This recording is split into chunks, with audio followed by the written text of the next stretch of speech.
so beautiful.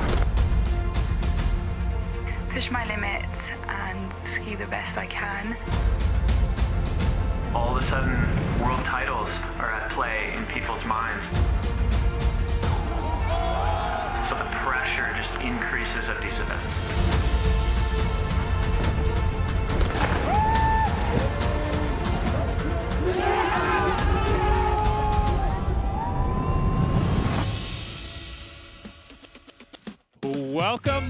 Welcome to the Freeride World Tour by Peak Performance. We are in glorious Haines, Alaska. My name is Derek Foose. I'm here to bring you all the action.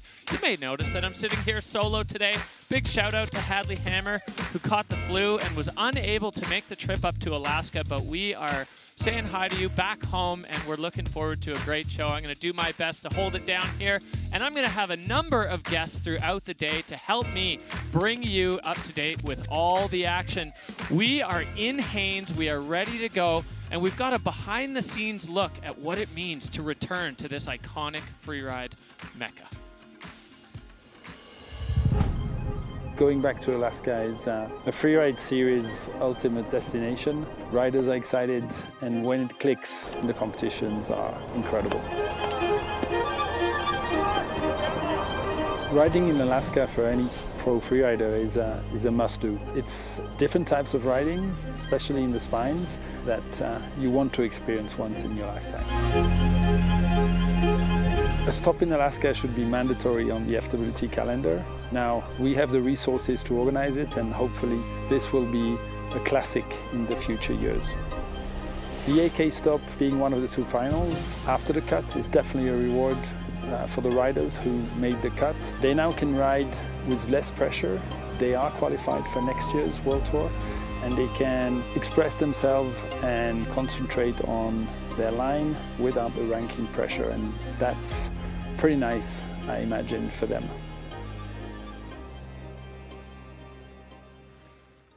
Well, great to hear from Nico there, talking about the removal of the pressure of the cut, but of course the addition of the pressure of riding in the Chilkat Mountains. These peaks absolutely enormous and shaping up to be a banger of a competition. The sun is out.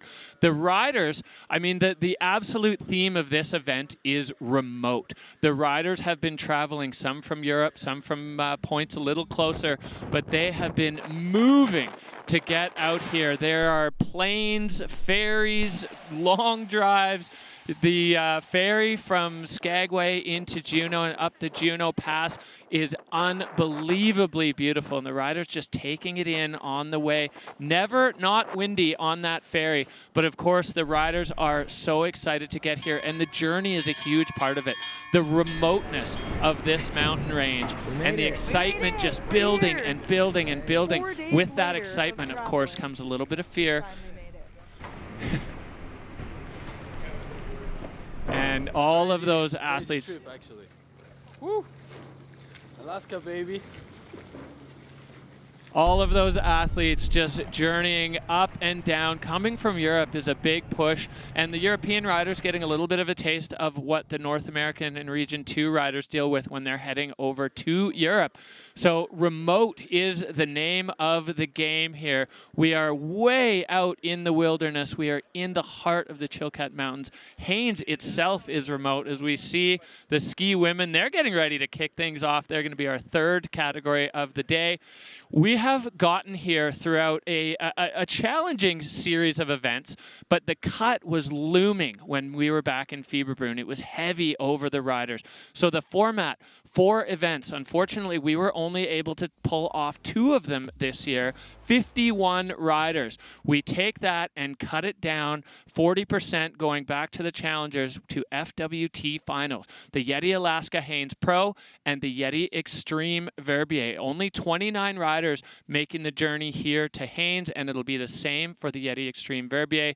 So those riders are guaranteed a spot on next year's Freeride World Tour by Peak Performance, and are the only ones getting to take place here on the dream stop at the YETI Haines Pro. So all to play for here. Every category effectively has a chance to alter the state of the overall rankings and win the overall tour title, as we got a chance to see what is going on in Ben Richards' head after 2 wins on the tour. So Ben Richards, if he wins today at the YETI Haines Pro, he will be Freeride World Tour Champion. Everyone else in every other category, it is wide open because, of course, there are more points available at the 2 finals events, the YETI Haines Pro and the YETI Extreme Verbier, than there are in the earlier season events. So there's so much going on here. And if Ben doesn't win here, then ski men as well will come down to the Extreme in Verbier, the final, the grand finale. And it's been such an interesting parallel between what we're going to see in Verbier at the Bec de Ross and this enormous venue in Haines, Alaska. So we're going to dig into it. It's called the venue. We have start 1 high and start 1 low to give the athletes an opportunity to get on any piece of terrain they want, and start 2. It is 2,100 meters of elevation, which gives you a little bit of a sense of how high we are since we're staying in Haines down at sea level. 750 meters of vertical descent. This is the longest face on the Freeride World Tour by far. So athletes' conditioning is going to come into play, as well as the mental stamina to stay in the game, to stay focused, to stay on point all the way to the bottom, because some of the biggest moves in this face are at the bottom. It's very steep at the top, it benches out, and then it kicks over again with a series of fluted spines that roll down into the lower apron and then onto the Little Jarvis Glacier. So the line selection options available on this face are almost infinite. It's 1.5 kilometers from start 1 high over to start 2.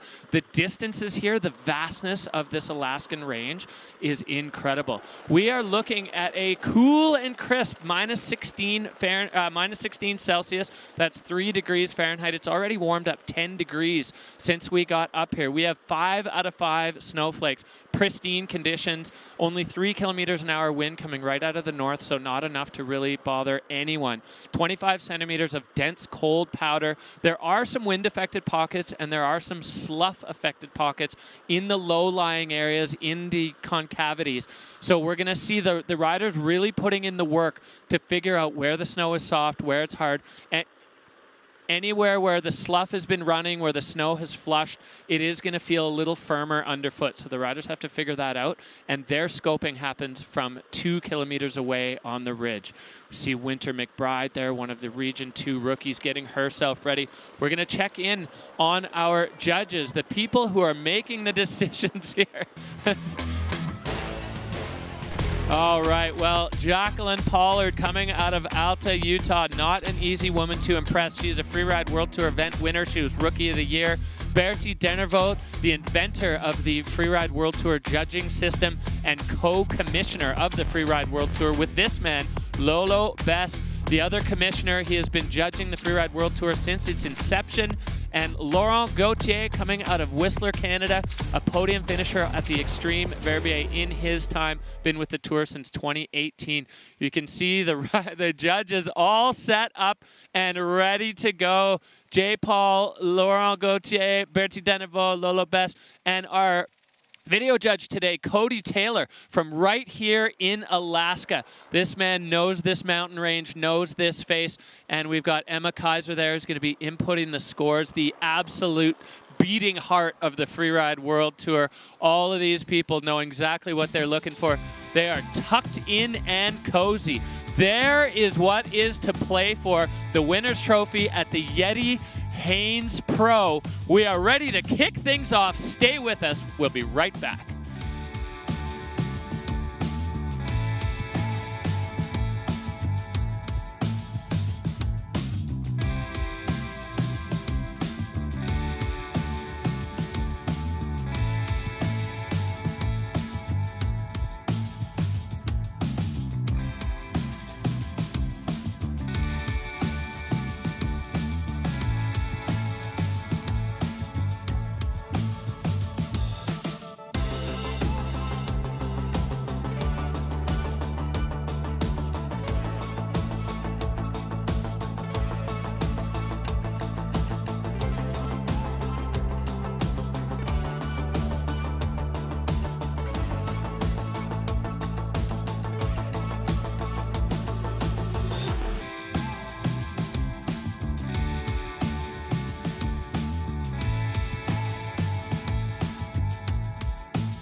Welcome back to the YETI Haines Pro, where our first category will be snowboard men. We have champions and we have people that want to become champions. The men who made the cut are all lined up at the top of this face. All of them, it's their first time down this face. I think only Victor de la Rue has actually ridden in Alaska at all before. So it is an extreme welcome to a whole new world here in AK as we see the snowboard men looking down the face. They are getting ready to go. For all but Victor, it's their first time ever setting foot in Alaska and 100% their first time riding anything of this magnitude. The Venue is the name of the venue, and this thing has delivered. As we take a look at our overall Freeride World Tour by Peak Performance ranking so far, Victor de la Rue holding a slimmer lead than he has had in the past, but still in the lead over Liam Rivera, Enzo Nilo, and Sasha Balico, the rookie, with Shane Blue Sandblom and young French rider Cesar Barin chasing their heels. All of these riders making the cut. There we see Holden Samuels, the first man below the cut by such a slim line. So Victor de la Rue back in familiar position in the leader's jersey, the golden bib for the Freeride World Tour by Peak Performance. He is very comfortable protecting a lead. And here is the order we're going to drop in. Cesar Barin, young French rider, probably the youngest rider still left on the Freeride World Tour, will be the first man to kick the day off.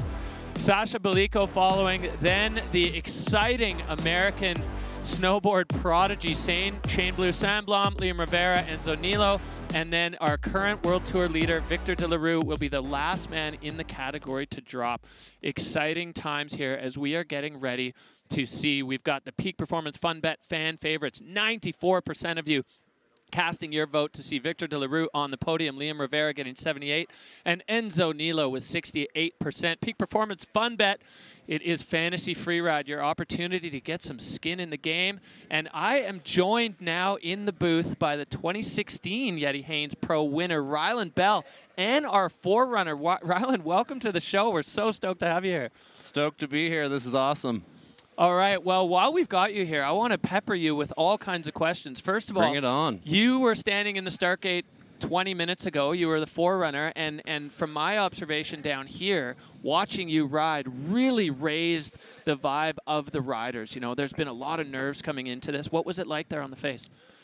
Well, my heart was pumping. I was, I was fired up top, and the face, in my opinion, is perfect.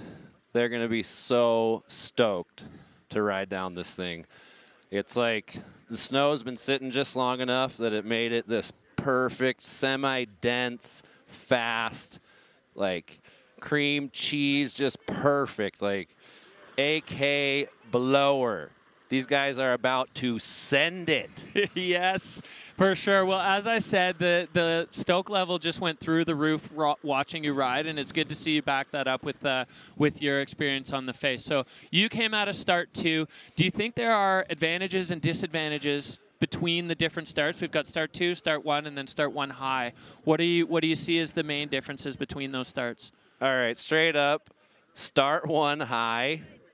Like, let's go, boys. This is going to be insane. That is AK Technar to the finest. I can't wait to see what some of these people are going to do over there. That thing is heavy. Yeah, you can see it on your screen right now as the camera pans back. That is classic Alaskan riders approaching 60 degrees at the top, maxing out. The average steepness on this face is 45, and that's with a huge mellow bowl in the middle. So that gives you a sense of what the high sides of those numbers are. Looking now at start 1, we saw, you know, back in the day when you were riding, a lot of riders taking that start 1 option and going pretty much dead fall line. Yeah. Advantages and disadvantages to that one? The advantages of that is that because that fin carries throughout the line, you really can sort of like, you don't have that middle section without much in it. So it flows well, and just the steepness is this perfect pitch where there's a little roll at the top, but as soon as you come over that, the line reveals itself, and then you just see all these peppers and dongers and just little things to jump off of left and right. It's really stacked in there. And then, yeah, the other one is the steepest, though. So you're one of only 3 snowboard men in history to win on this face. What's it going to take for the riders today to put down a run that the judges are going to like? Right. I'm actually one of only 2 because Sammy Lebke won it twice. Oh, he was Sammy won twice. Yeah. So you're, even this club's even smaller.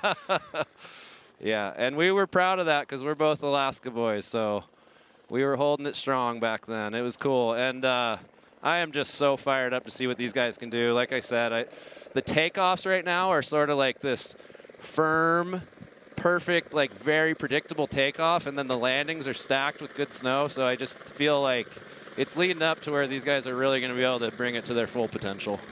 Unreal. Well, I cannot wait. We are under 30 seconds from the first rider dropping. César Perrin, the rider out of Val Thorens, France. He burst onto the scene this year as a rookie and the youngest rider on the tour left after the cut at 19 years old. I mean, the average age has just plummeted in the last few years. These riders coming up through juniors, they're honing their skills and they're putting it down. César was, you know, he was a little rattled when he drew bib 1, especially the first category of the day, and you can kind of see it in his face there, Ryland. Oh yeah, he's taking some deep breaths right now. He's getting in the zone. All right, well, here we go. The YETI Haines Alaska Pro kicking off with snowboard man, French rider César Perrin out of the gate and getting going. What is going through this man's mind right now? I bet that all he hears is his heart pounding in his ears right now. Like, he is fired up. He made it to the big show. It's Alaska. Dreams are coming true right now. This guy is about to throw down, and I can't wait to see it. All right, well, César is making his way. You can see the cornice is absolutely enormous. The guides were very specific in saying where it would be okay for the riders to drop in. So César is going to make his way down the ridge a little bit. They don't want anybody putting pressure on those cornices and seeing them drop on the face. So there's the wave, Ryland. He is ready to go. Here we go. Oh, yeah, he's lining up a big one. César moving down over what we saw in earlier iterations of this event become a classic double. Getting a little bit rumbled there on the landing, but comes out riding, and you can see the slough is absolutely ripping, tumbling over. The snow is deep up there. It's deep, yeah. Those landings are stacked. They got a big pocket of snow in them, and oh, here he goes, lining up a nice one. Oh, look at that light right now. This guy is having the run of his life. Absolutely glorious condition here in Haines. Lofting a big back 3 there, getting on the toe side. César Perrin making his very first run ever in Alaska at only 20 years old. You know, we used to see riders, they needed to really like dial in their game before they came to Alaska. And César, another big air down low as he is getting through this face, and still plenty of action to come. Yeah, it's really cool to see the younger kids like coming in with this strong mind for it these days. It really has been a change from the more seasoned veterans. So to see these kids come in and bring this energy and be able to ride in the way they do, it's special. I mean, I feel privileged to be here and getting to witness this. I mean, look at this guy right now. This is ridiculous. He is getting it. Bouncing off that double and onto the lower spine. You can see that absolute freight train of slough just running down beside him. Clean and calm and collected. César Perrin, top to bottom, 750 vertical meters. He's got his hands in the air right now. Absolute It looked elation. like his mind was just blown. He was just like, boom. So, Ryland, you live in this area. You're an Alaskan. The conditions right now, absolutely prime time. Yeah, totally. This is you couldn't have asked for anything better. This is like planning this event and having it come through with these conditions. People are fired up. This is just great. All right, so we're looking at the replay of César Perrin. He got rocked up high, had a couple of bobbles, one butt check, and a punch front, but then making up for it quite a bit down here as the venue rolls away again. And just when you think you've had time to catch your breath, you're straight into it all over again. And César making short work of that So you can see the judges, you know, the video judges. We see the hover air line tracker. Extremely fall line approach there from César Perrin. And yeah, the judges are going to do what they're going to do with that. There were some definite control issues, a couple of little fluidity issues. You can see down there, there's no big crowd at the finish line. The finish on the Little Jarvis Glacier is in a hazardous avalanche area. So Freeride World Tour and Alaska Heli Skiing opting to keep a minimum amount of people down there. Smart. Yeah, and the riders will be flying back up to the ridge to watch their friends. So the score dropping now for César, coming in at a 56.33, setting the bar high, well, setting the bar for the rest of the category.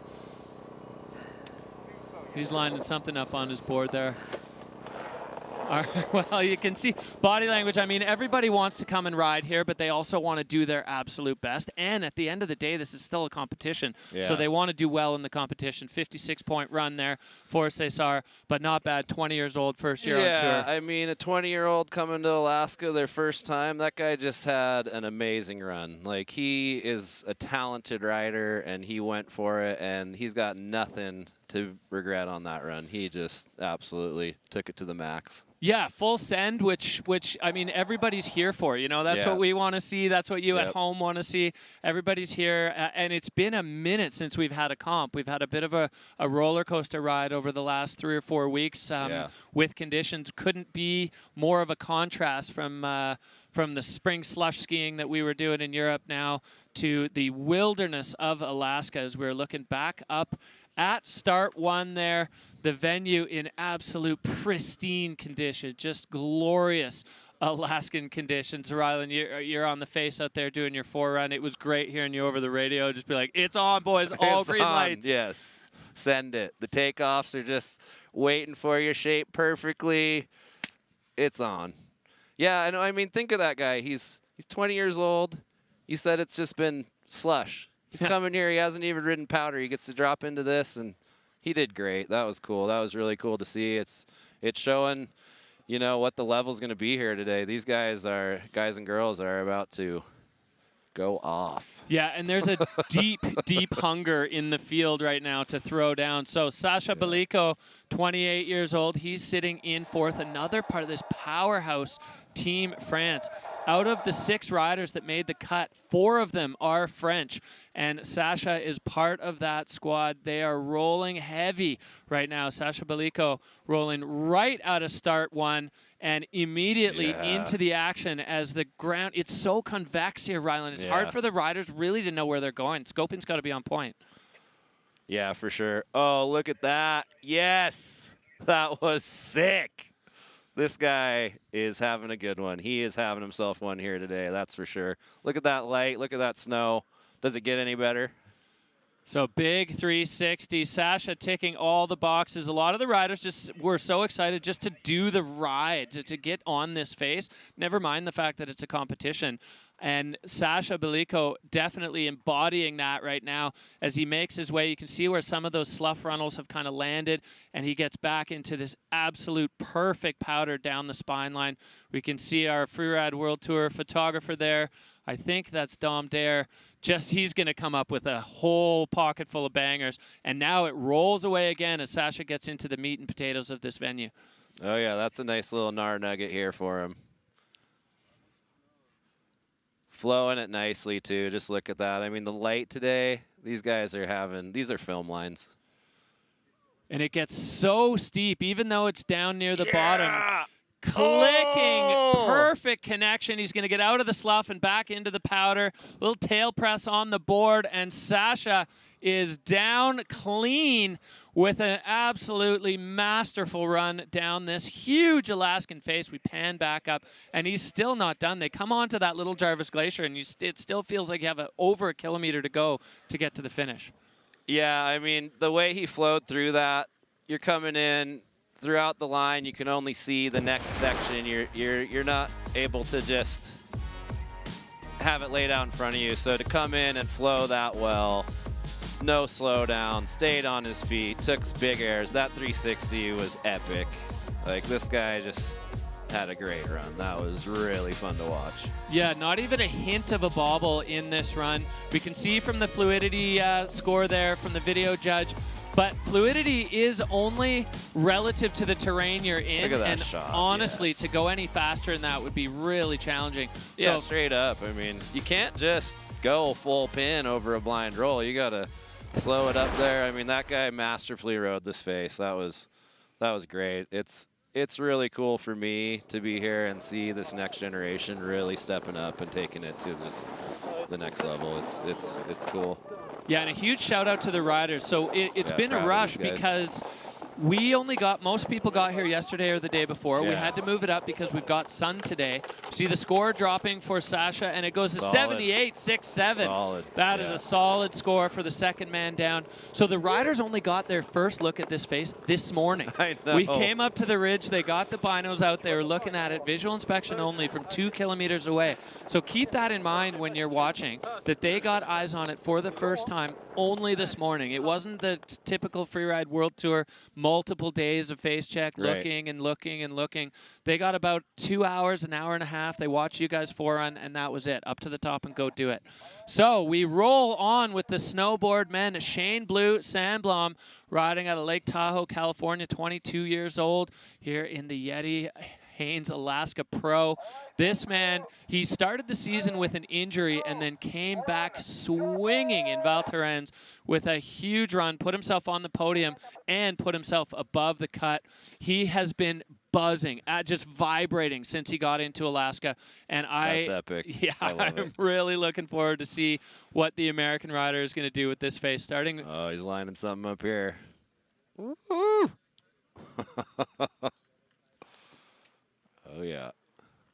So Shane over on the more riders right part, staying up high on this spine, getting a little checked up there. You can see the slough running in the low points, and he is making his way, being a little bit careful, but I think that's a sensible approach when it's all convex, meaning the ground just rolls away from you. You can't see where you're going up there. Yeah, and you can see these sunny aspects. It's a little shallower, and the snow's more of like a wind buff on top. So it's not quite as favorable, but he made it through there nicely. And it looks like he's got another thing here he's looking at. Lining something up right off the nose there. Oh, Shane. yeah, you could see there where he landed, not as deep as where we saw Sasha landing on the other side of this face. Yep. That's awesome, though. Love that this guy's bringing the energy and good vibes. I mean, that's a big part of this snowboard family and this freeride world is just like rooting for everybody, having a good time. I mean, right, in the end, it's just snowboarding. Yeah, and it's cool. supposed to be fun, and they're getting to snowboard in these absolutely spectacular conditions here in Haines, Alaska. Yes. And Sasha, just clearing that old crown line. So you can see where an old avalanche is broken. The snow above it is soft, but that snow didn't look soft at all where he landed. I think he just didn't luck out on that choice there. It looked, oh, nice. Oh, yeah, beautiful, beautiful. That was great.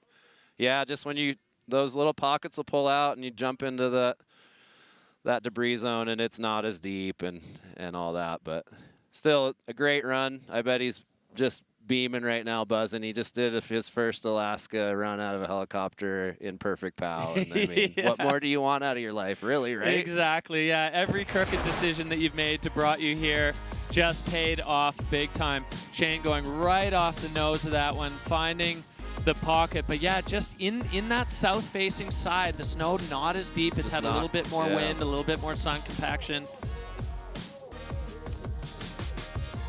Still, though, like, I really did like that line choice. It's unique.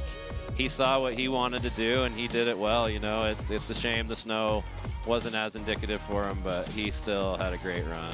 And look a at that really 360 hammer right there. finish there. Yeah, Big backside three over that wind feature. Yeah. Lofty. Good style. All right, hover air line tracker there showing Shane's route down. So riders, you know, at the top, how much of this can you see from the top as an athlete? You can see the top like a couple 100 feet, and then it rolls off, and you can see some of the lower features for sure, but it doesn't all line up until you're dropping in and you're riding down the face. If you're going from start to, you only see about 50 feet of the face, and then it goes full rollover. It's probably at least 50 degrees up there. So we've got the score there, 46.67 for Shane Sandblom. He goes into 3rd place so far in the snowboard men's category. 6 riders in the category 3 down. We are halfway through. And of course, the world title, a huge amount of points in the finals, both here at the YETI Haines Alaska Pro and in Verbier. So here's a man who's going to be chasing a pocket full of those points. Liam Rivera, 26 years old, riding out of Verbier. He says 4 seasons on the tour. It feels like he's been here forever. And in 2nd place behind the winningest rider in snowboard men's history, 4-time overall world champion Victor de la Rue. So Liam is going to be looking to make a big splash here. He was pretty excited during face check. He had a couple of different options that he was, and I was really impressed listening to him speak about his line, because he was really considering slough management, where the slough was going to go, where he was going to put himself to stay out of the freight train. Smart decision making. Yeah, which is it's part of it. If you're new to the sport and it feels to you like this is just reckless, it absolutely isn't. There's so much calculation that goes into what these riders are doing. So Liam coming down, he's got a nice spine feature there, lofting into the couloir, getting on that heel side, controlling his speed right away. That was perfect edge control for Liam. Beautiful. Yeah, I got to say with Liam, as just a fan of watching Freeride, this guy has really impressed me. He is solid. It's a pleasure to watch. I mean, look at that style, taking it to bolts every time. This guy is awesome. Yeah, so much commitment up at the top of the face, 360 there as well. So Liam really ramping up that air and style category, as well as just keeping it moving. He's flowing down this mountain like water, just trickling through and lacing these features, popping right off the blade of that spine. So clean riding on the upper section of this face for Liam. Oh, look at that turn. Look at that snow right there. This is just epic. Yeah, he's having himself one here today, that's for sure. That was a really solid top, and he's keeping the flow going. Here we go into the bottom section. We're going to see some more features here for sure. Yeah, Liam off the nose of that one, using the tail of his board to compress into the landing, getting that speed under control, and another 360 going front side this time. So spinning both ways there for Liam Rivera. Solid and he is down and clean. So the judges told us before the event that once the riders are off that apron and down onto the Little Jarvis Glacier, they're stopping judging. They're going to get the scores in. They've got this time. They're not going to worry about this long flat descent. They'll leave that just for the riders. We don't want another Drew tab key going on. We're just going to stop it there. Liam just had himself a run, guys. This is impressive. That was beautiful riding. You can tell, yeah, he took all the variables into it and he laid it down. Yeah, never put a foot out of place. Big slash turn to control his speed right off the summit of that spine. So Liam Rivera just putting all the pieces together. And each one of those features, that was the only one where there was even a hint, and it was just a little tail press. I think, you know, the judges, of course, are watching the early pop. Look at that. Yeah, totally. Early pop into that 3. Got the grab. Perfect style. That's one thing with Liam. He's got that front side 3 on lock, and when you watch him throw it, it is beautiful. Yeah, veteran riding there from the young Swiss athlete.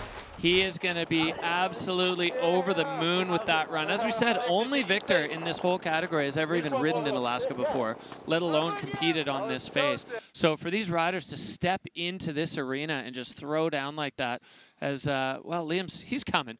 He's going to get locked in behind the in front of the backdrop there, and the score going way up. 89-point run for Liam Rivera. That was huge. Nice work, Liam. Woo. Nice work. Sort of makes me proud even watching it. Like, look at what these guys are doing. This is absolutely incredible. I mean, yeah, it brings a tear to your eye. It's beautiful. Well, Riley, they're standing on your shoulders as you guys were the first ones pioneering competition runs on this face. So Liam Rivera, Sasha Belico, and And we see Cesar Barin, 1, 2, 3 right now, with a couple guys left to go, but they are the heaviest of heavy hitters. Yeah, bringing the heat. Here we go. Enzo Nilo, another rider out of Val Thorens. He's been a winner on the Freeride World Tour, travel partner, riding buddy of Victor de la Rue. And I know they're missing the third musketeer, Camille Armand. If you're at home watching, big shout out to you. Those boys, part of the Freeride Fiasco squad, and Enzo Nilo getting a little help from the guides and medical team at the top. This is a team affair, and it takes a village. Takes a village for sure. Yeah, and it's really, it has to do with the temperatures. It's a cold day, and it's just a little sticky up there at the top in the flats. But as you can tell, as soon as you drop in, you're on that pitch. It's not slow then. Yeah. Oh, beautiful half cab into the line. Nice work. Yeah, look at that. He is throwing some snow up, and he's got some speed going. This is a great start to a good run. Yeah, Enzo bringing a bit more intensity than we've seen, just with pure speed, going back 3 there, Beautiful. landing just past Liam's bomb hole, catching, getting back in control. Getting some speed going. Yeah, Enzo is going with an aggressive approach here, keeping it fall line, pinned off that double. All right, well, Enzo Nilo making his claim here in Haines. He wants to be standing on that podium as well. It's wide open in this category in the overall, so the way the finish stacks up here is going to have a huge effect on the overall title chase. Enzo Nilo right off the nose, getting bounced there off his hands, but coming up quick. Yeah, he's carrying his speed. He's flowing through this line. It's fun to watch. You can see there in the little box, we got other riders that are on the ridge. That's the ski men. They're going to be taking notes watching the snowboarders ride, because they're going to be going up shortly, getting in the helicopter and heading up to the top. So conditions, speed, slough, all of that stuff, they're just going to be just taking it in as Enzo now coming into the lower rollover section. A really nice air there, getting on his heel side edge to control speed before this final donger front 3, and beautiful. Lands it. Beautiful. Unreal. Yeah, he's got to be happy with that. What a way to end a nice line up here, and just in the sun, flowing down. Yeah, I was just thinking, watching the skiers over there with their binocs out, the combined amount of adrenaline that's pumping through veins right here on this ridge is at a high level. It is absolutely huge. All right, Rylan, take us through this replay. Look at that nice half cab. Why not get a freebie off the top? Yeah, great move. Beautiful back 3 here. Goes bigger than the last track.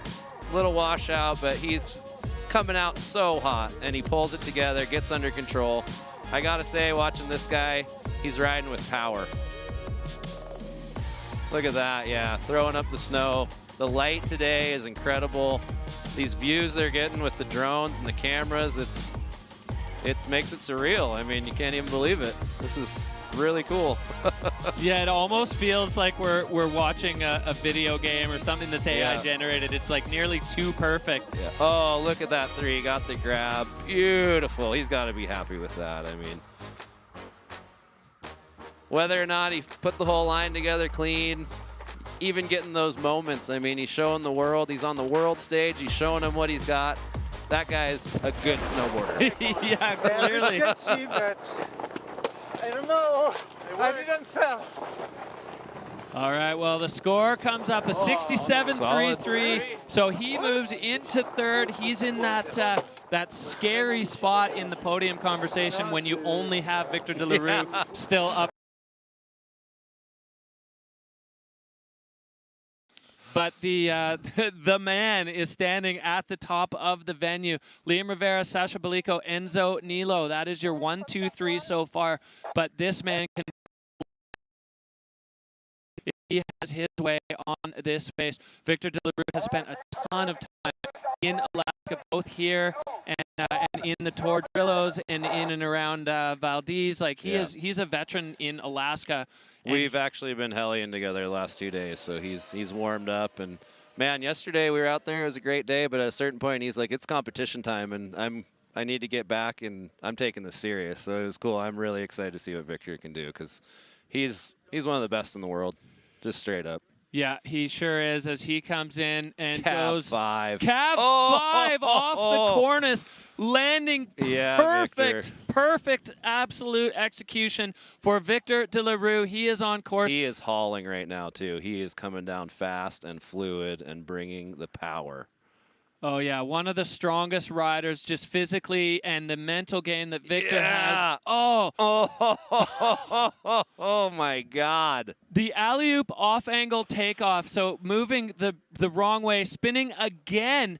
So Victor De La Rue, he is just putting points in his pockets. The judges on the edges of their seats watching through their binoculars. Same with you at home and us here. Victor De La Rue has not let off the gas pedal from top to bottom, hasn't put a foot out of place yet. Absolutely crushing it. Beautiful to watch.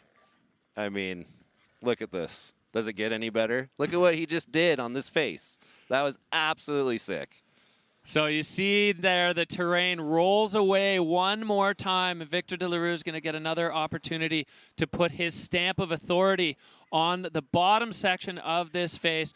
So far, for sure, the most fluid and attacking style in this section. There's this little section where a little heel side slide is necessary to get onto this launch pad. Clean off. And Victor De La Rue, he may find another feature below. No, he's just going to rally the powder. Oh, nice butter to end it. Yeah, Victor, nice work, buddy. That was incredible.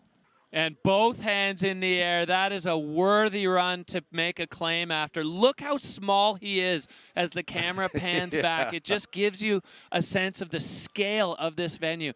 And we are deep. Nice, 15-minute helicopter ride from base, and that's a 45-minute drive from a small fishing village. I mean, we are out here on the edges. As we look back here, Rylan, at this replay. Look at that cab 5 to bolts. Perfect. Comes in, just, yeah, he's sending. He's feeling good. He's on his game. You can tell. And yeah, look, maxed out on all of it. He just had the run. That was freaking cool. So the judges are going to take their time. They're rewatching every little detail. You know, they want to get this right more than anybody. But looking at the video judge, that butter there at the bottom, I mean, that's like the joy just popping out of you when you throw a butter at the bottom of a run like that. You're just like, hell yeah, that was probably one of the most fun competition runs you could ever have. Yeah, no, to see that just now, that got my heart going. You know, that was so cool. What a badass. All right, well, Victor De La Rue has done his part. He's making his way into the finish there. We got a hand waving. That's just a big hello to all you folks at home. As Victor De La Rue, he's got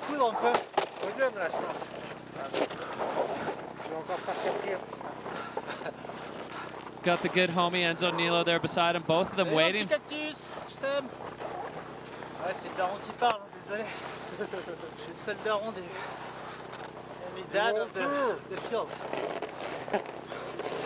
You guys should check Freeride Fiasco. Little plug for the YouTube series there. Yeah, you can tell when you watch those. They're having a good time. Yeah, the spirit of freeride snowboarding alive and well with the Freeride Fiasco crew.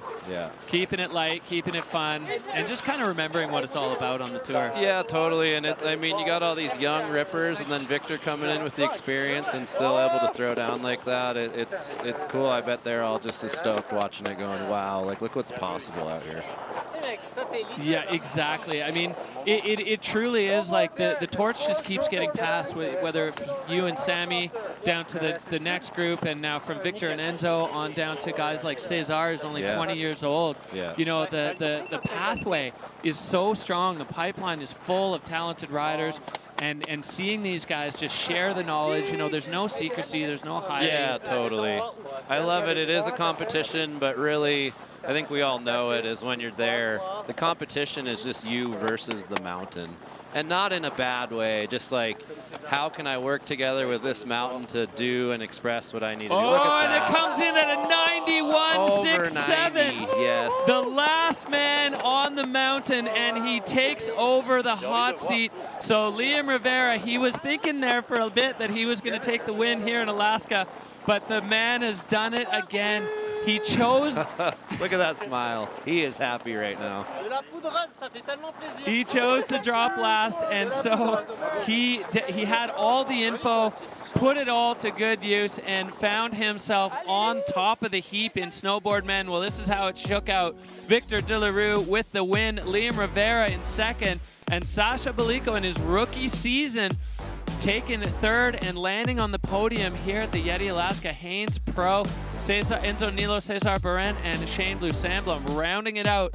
All 6 of these guys are safe from the cut. So we're going to take a look back at Victor's run. Rylan, you know, top to bottom, this was just spotless. Oh, it was just, he greased that thing.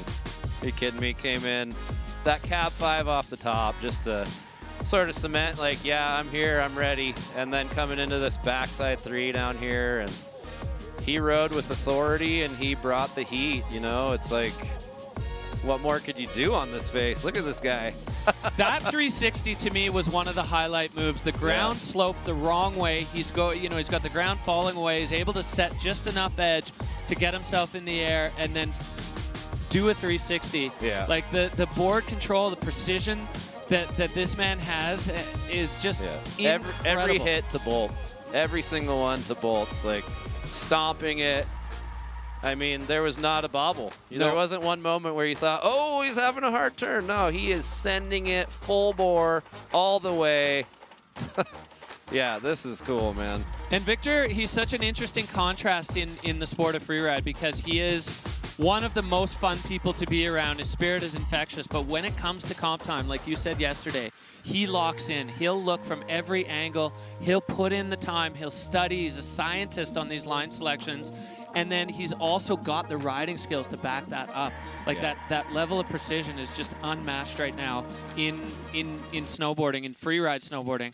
Right. And it's incredible to see him just paint his vision on this unbelievable canvas. All right, well, this is what's happened with the overall Freeride World Tour by Peak Performance rankings. Victor Delarue cementing his spot up top. Liam Rivera, Sasha Balico, exactly as the event went. Enzo Nilo, Shane Blue Sandblom jumping up a spot, and Cesar Baren, but it's all still so tight. But Victor and Liam putting a little bit of breathing room in between themselves and that chasing pack. So it's going to come down to Verbier. If Victor can continue this run of form, we are going to see another dominant title. So that's it for Snowboard Men here at the Haines Alaska YETI Pro. We are rolling on. Stay with us. We'll be right back.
Welcome back to the YETI Haines Alaska Pro. We are live from the depths of the Chilkat Mountains. My name's Derek Foose. I'm joined by 2016 snowboard men's winner, Rylan Bell, bringing you all the action. We just saw the first category, absolute fireworks. Snowboard men throwing it down out there. What are your what's your take on how that went? That was awesome to watch live. That was all time. I mean, these guys, they're getting good. They're bringing so much power in their free riding, and they're just taking it to bolts every time. It's yeah, it's next level. That's what it is. It's next level. Next level indeed. Well, we've got, dug through the archives, and we've got your winning run from 2016 here on this exact same face. So, Rylan, talk us through this. You're standing in the start gate getting fired up for your home comp. Oh, yeah. Oh, it was on. Yeah, I was so fired up. The snow was perfect. And, yeah, this is bringing back some memories. I remember sort of had an idea, but I was coming down this section, and I saw this wall here, and I knew I was going to hit that thing. And, yeah, I'll never forget that 360. That was a good one. We saw Victor do the exact same thing. He's been studying. Yeah, well, we were talking about it. He's like, what do you think? I said, that's a great hit. Excellent. Well, we get a little insight into Victor's line selection, looking at this 2016 winning run, and then the lower section. Like you had it kind of similar to Victor, where top to bottom it was just absolutely flawless, and you were feeling it. I was feeling it that day for sure. Like, it's just one of those times when everything comes together, and I don't know, doing it on the home turf too. It's really special. I mean, being out here and getting to even be a part of this is really special for me. So it's. Yeah, it's great. And as you said, so we've only had 3 events here before. Sammy Lupke won 2 of them. You won 1. Victor joins the club now. It's a pretty exclusive group to be a part of. Winners, the Freeride World Tour makes a big deal about winners in Verbier. Winning the Extreme is a huge deal. I'd say equal status here winning in Alaska. Jeez, well, thanks. I don't know. Verbier, it is just... It is extreme. It's the Verbier Extreme, and there's something just very special about that place too. So, for sure, yeah. That's why these 2 events are the final. We heard Nicholas Hale-Wood say this one it's imperative to have this stop on the Freeride World Tour. For a rider to have that full, complete skill set. Yeah. This needs to be one of the proving grounds, and having Haines back on the tour. So we are rolling on with the Haines YETI Alaska Pro, and Snowboard Women is the next category to take the start gate. We have seen veterans and rookies with dominant performances this year, but Mia Jones has taken the bull by the horns. Young rookie coming out of Lake Tahoe, California, and taking on Noemi Aki, who stormed the snowboard women's category last year in her rookie season. So there's something in the air with the rookies lately where they're coming on tour. They're so well versed. This is where we sit overall. Mia Jones right now is on 16,400 with 16,000 for Anna Martinez, so it is close. Last year's champ, Noemi Aki, just behind, and so many more points here in FWT finals. Michaela Davis-Meehan, the final FWT finalist. And then we see our riders that we were gutted to say goodbye to there, Nuria Castan-Baron, Natalie Allport, and Sarah Bacher, all hopefully moving on to the Challengers and earning their way back here to the Freeride World Tour. So we are ready to go with snowboard, or getting ready to go with snowboard women. We're going to take a look shortly at the start list to see what order they're going to drop in. The Freeride World Tour and FIS bringing in a new system where the top-ranked riders get to select their bib drop order. So Mia Jones deciding to go first. She wanted less bomb holes, less tracks, a strategic decision. We're going to see if it pays off. Michaela Davis-Meehan, the Aussie rider, dropping second, and then the 2 French monsters, Anna Martinez and Noemi Aki, both capable of taking the win here on the YETI Alaska Haines Pro face. And we're going to have a little look into the mentality that's got Mia Jones to this point leading the Freeride World Tour by Peak Performance in her first ever attempt.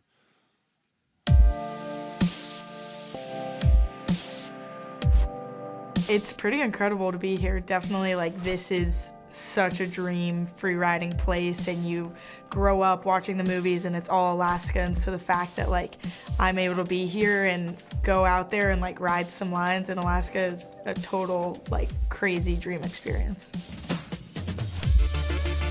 Definitely, I came into the season and I was like, I'm gonna have no expectations, and like this could go, like we'll just see what happens, and I'm just gonna try and focus on my riding. And I definitely never could have expected that it would have worked out the way it is, and that I'm sitting with the golden bib, and that I'm here and I made it to the finals and I re-qualified.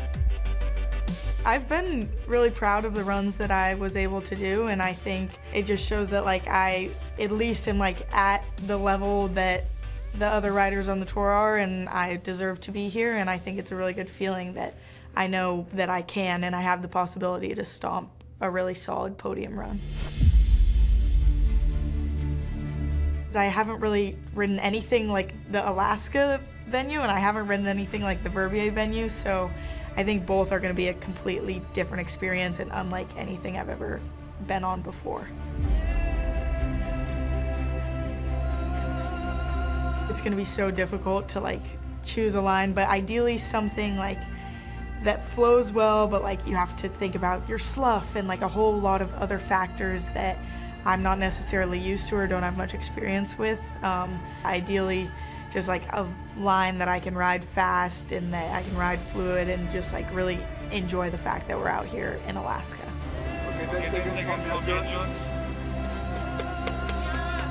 At the end of the day and at the end of the two comps, I would be sick to win. That's definitely the goal, but yeah, we'll see what happens from now on. All right, well, a little look into the mind of Mia Jones. Ryland, you were a rookie on the tour at one point. How impressive is it for someone who's 20 years old, who's brand new to this entire scene, to be kind of dominating? Yeah, it's impressive. The women in general have just gotten so good. They're riding with all this power and taking it to the next level. And Mia, I mean, she's got the pedigree. She grew up. She is really killing it this year on tour. I was just out in the heli with her. She rode her first Alaska lines, and just we would scope them, and she would go up and lay every turn exactly where we talked about. I mean, I was really impressed. She is absolutely dialed and just riding at this very high level. Yeah, high level at a young age, and it's a testament to the experience that she's got. I mean, growing up, riding in the backcountry with her brother Cass and her dad Jeremy, just putting in the mileage. Like you can't fake it out here. There's no way that you can fake it. The experience just is what it is, and the experience and mindset and sort of mental fortitude to put down lines, like you said, you know, where you're putting the turns where they need to go, because the consequence out here is as real as it gets. Yeah, for sure. It takes, for me, just took a lot of practice. You know, you have to sort of train yourself to have a photographic memory, try and remember what you're supposed to be doing out there. And so for these rookies to come in and be this dialed, it's awesome. And it's only going to keep growing and getting better. And all these people, you know, it's pretty awesome, the tapestry of shred that it is, right? Where it's just building off of itself, and it's just cool to get to be a part of it. Yeah, and the sport pyramid. All right, we're going to take a look here at the Peak Performance Fun Bet Fan Favorites. Your opportunity to get some skin in the game of fantasy freeride. 96% feel that Mia Jones is going to be finding herself on the podium. Noemi Akid, last year's champ, with 94, and Anna Martinez getting 77% of the vote. So that is what you've had to say. Now we're going to see what the riders have to say. For every one of them, the pyramid of this, you know, starting out, whether it's junior freeride or riding with your friends as a kid, just kind of building the stoke, putting some skills under your feet, and then to find yourself just boom on the top of a huge Alaskan face in a competition bib. It's just an incredible ride that these athletes are going through and putting themselves into. We see young French rider Chamignard, Anna Martinez. She has been spectacular on the Freeride World Tour. She's getting it going. And love, the vibe is high up there. And it's something that we've seen kind of historically at the start gate on the top of the mountain, whether it's ski women or snowboard women. They keep it light. They keep it super fun. And they're always having a good time. They're lifting each other up. It's so good to see, like you said, where women's snowboard is at right now, because it is firing. All right. Sounds like we're going to get an opportunity to chat with our head judge and commissioner of the Freeride World Tour, Lolo Best. Lolo, we're one category in. Tell us what you've seen so far and how you're feeling about the event. Well, what I feel about the event is like just amazing. I can't believe the actions the riders can put over there. The snow looks just great. I'm actually pretty envious, to tell you the truth. Yeah, we're feeling the same way. So I'm sitting here with Ryland Bell, 2016 pro snowboard men winner. And we were talking a little bit about line selection and how difficult it is for the riders, particularly today, where they only had the morning to look. So relative to that, how do you feel that first category went in terms of the riders executing their lines? Yeah, I think, do you know what? The riders have access to all the footage for the previous 3 years that we did the Freeride World Tour in Haines, Alaska. So they knew what they would have. I think in terms of, obviously, features, they're exactly the same. The snow was definitely different, but Ryland put a good runs, and he gave us some really good feedbacks regarding the snow conditions. So, yeah, I think it was pretty good for the riders. All right, so each location we go to on the Freeride World Tour, the judges are recalibrating the criteria to suit the face. So what do you think it's going to take? We've seen one category. We've got 3 more to go. What's it going to take for the riders today to be successful in this event?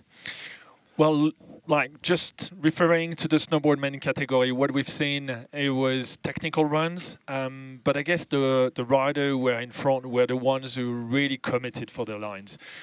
Didn't spend too much time choosing features. Maybe sometimes it's better to skip some features, but you just go fast. And the venue is such a big one that you have to just send it. And I think that was one of the criteria that we looked at for this first category. All right, thank you, Lolo Best. That is Freeride World Tour head judge and commissioner Laurent Lolo Best giving us his insight on what they're looking at, what they're looking for. We see the ski women getting themselves ready. We've got Justine Dufour-Lapointe there, as well as Zoe Del Zappo. They're buckling in for their helicopter ride, getting ready to go up top. But of course, snowboard women going to be coming first. There's only 4 of them dropping. They are the ones still standing after the cut, after only 2 events. So aggressive cut this year, but Mother Nature always wins when we're in the mountains. As we see, still only 1 fall line track out of start 1. Plenty of canvas still to paint on up there, Ryland. Oh yeah, Mia's stoked. I talked to her after I did my run and fired her up on it, told her to have a good time, and it's like Lolo just said, you just got to send it. Yeah, that's what it's going to take. So here we go. Mia Jones, 20 years old, wearing the golden bib as the current leader of the Freeride World Tour by Peak Performance, riding out of Palisades, Tahoe. She is on the face now. Here we go. Snowboard women underway. Coming in hot. Look at that, throwing some snow up and getting into the tech gnar here. Oh yeah, Mia. So a little slab release there out to her left, but she is playing it smart by just staying up on the wall and letting that get clear. You can see it's just thundering down, and Mia just staying up nice and high. This is so smart. She didn't let that affect her at all and managed to find a bunch of features there. As you can see, that cascade just rolling down to join the rest of the avalanche debris that's been there from before. Oh yeah, I mean, she was going so fast, she was beating the slough. She did the top section in about 5 seconds, just flowed. And being up there, that's steep. That is steep, steep, steep, steep. So that was really impressive to see her flowing it like that and just attack with confidence. That was so cool. Yeah, it's kind of becoming her trademark, that aggressive, high speed, fast, powerful riding. You know, she never really slows down. You see her pick lines that she can hold the fall line on. Yeah. And we heard it from Lolo. That's what the judges love to see. Fluidity is one of the categories, and you add that into an aggressive line, and it's going to score well. So staying up high on this spine as the pan back reveals that big roll away down low as Mia Jones is going to pop into the steeps and then keep this thing going. Look at that. I mean, the thing about Mia is that just her turns, like, she has such good style on a snowboard. It's very uniquely her own, and it's really cool to see her in this realm, just like bringing the heat. Look at that snow. It's so deep. Here we go, Mia. Nice work. So another freight train plowing down off to her left, but she stays well clear of it and executes that section like a veteran, 20 years old, leading the tour and riding like that. The judges are going to have their work cut out for them, but that was a great start. And I got to say, she picked bib number 1.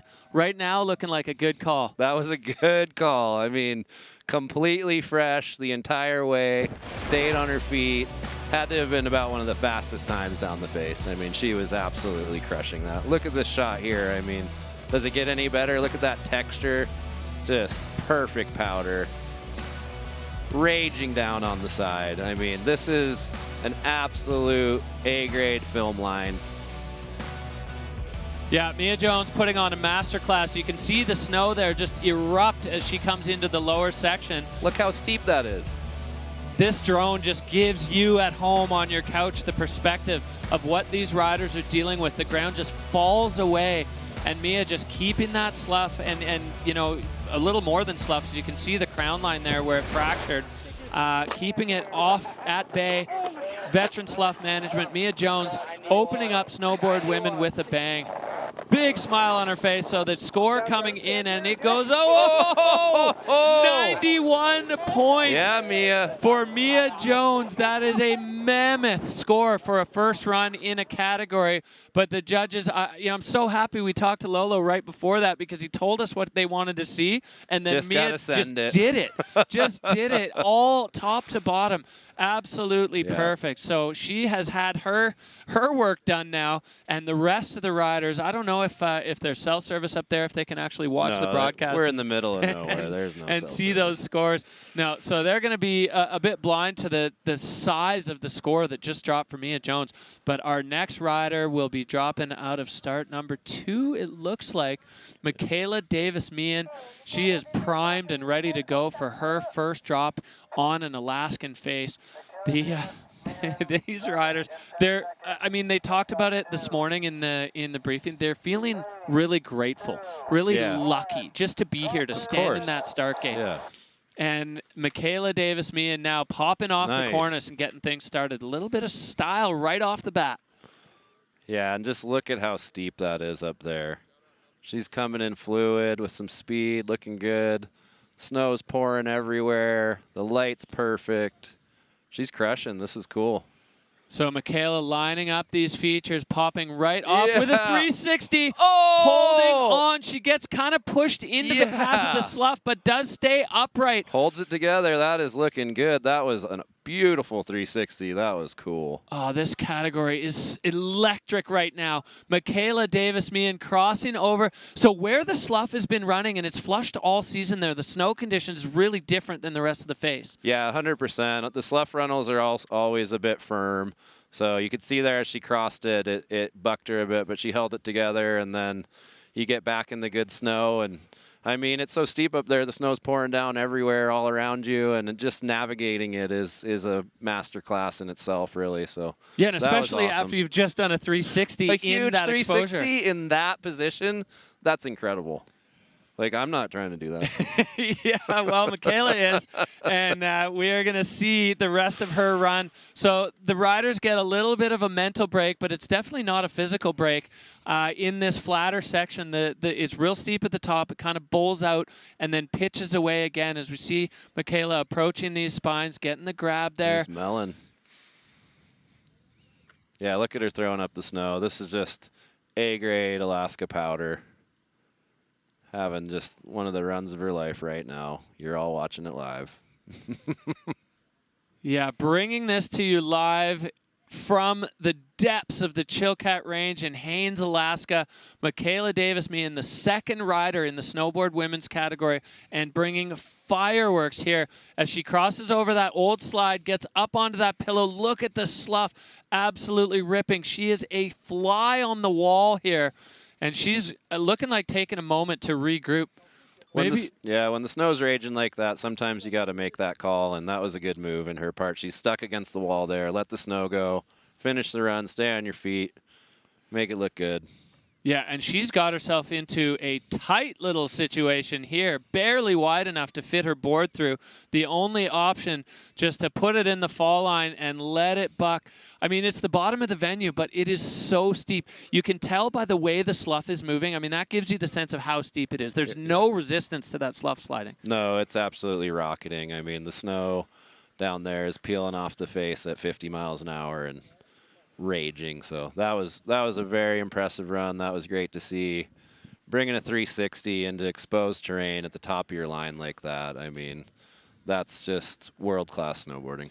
And there's an element of pressure off. The cut is done. You're going to next year. You're going to Verbier. You're already in Alaska. Yeah. So now these riders have the opportunity to really just put all the cards on the table. Well, you know what's funny is that I was at the bottom after the forerun, and she came down, and I literally told her that same thing. You're on the world stage. You made it. Show them what you can do. And she did. Well, let's see here as we get this Look at replay. this. Backside 3 in exposure, landing. Greased it. And then she just gets a little bit pushed into the slough, and there's so much of it with so much pressure on her. This is a highlight. This is a game-changing moment right now, Straight I feel, up. in snowboard women. To do a move like that way high on this Alaskan face. It's so bold. And Completely Michaela, committed. Yeah, the commitment, incredible. And then this is where she had to take a little pause. You can see Niagara Falls just pouring down Raging. beside her. So taking a pause and then putting herself into this slot, launching off. She did get kicked back there. Oh, shoot, yeah.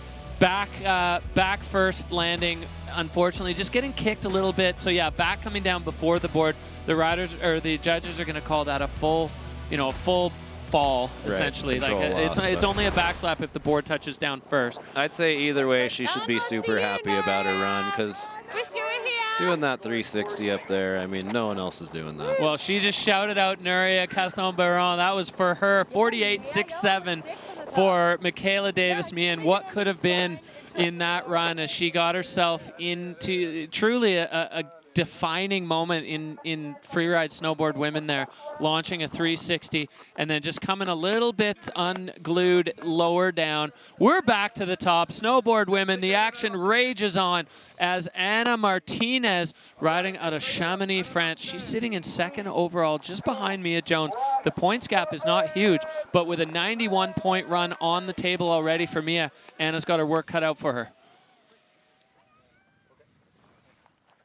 Yeah, nice. Looks like going into a sort of a untouched zone here. Snow looks great, and she is just bringing the heat, coming off something right up top. Nice. That was cool. That was good style.